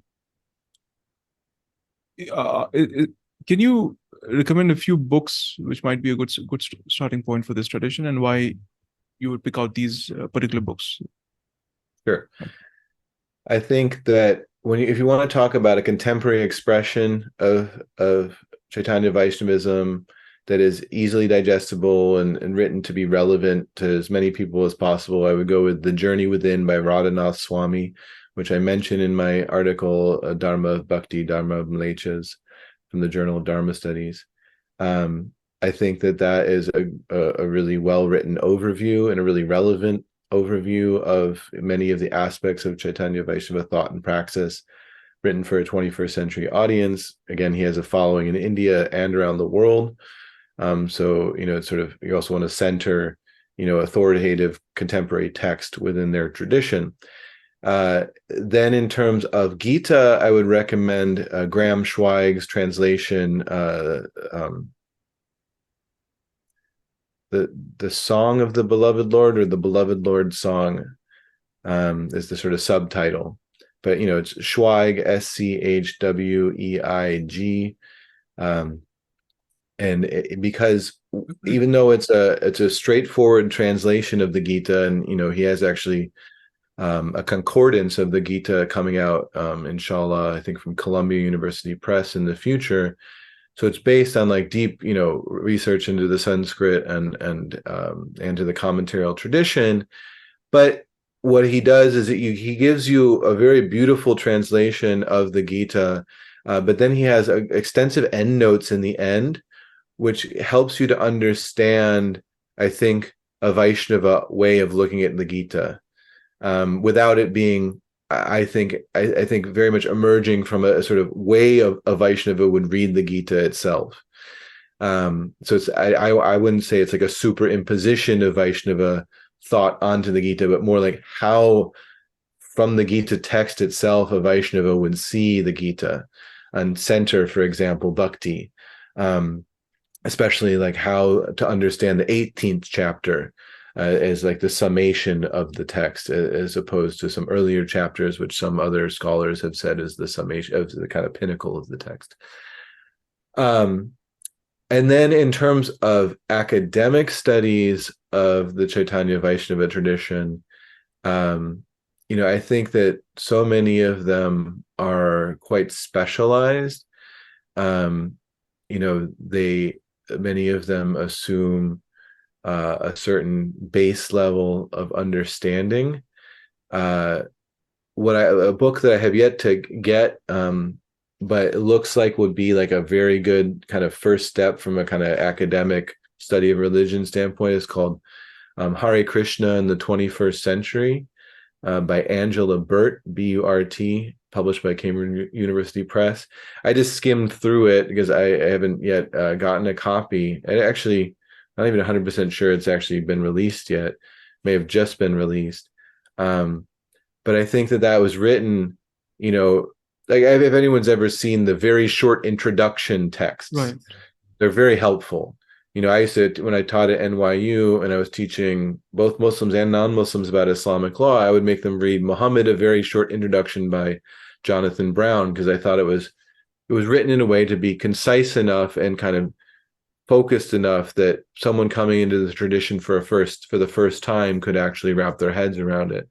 I feel like, again, I haven't read it yet, but Angela Burt's Hare Krishna in the 21st Century, might be a window into the Chaitanya Vaishnava tradition for someone who has like no familiarity with it at the outset. So those are the three texts that come to mind as a way to begin the conversation. Thank you for that. I think it's been about 2 hours that we've been doing this. So thank you, David, again for your generous time, for the excellent conversation. Oh, it's wonderful. Thank you so much for inviting me. I feel like the 2 hours have flown by. Right. You're welcome. Thank you.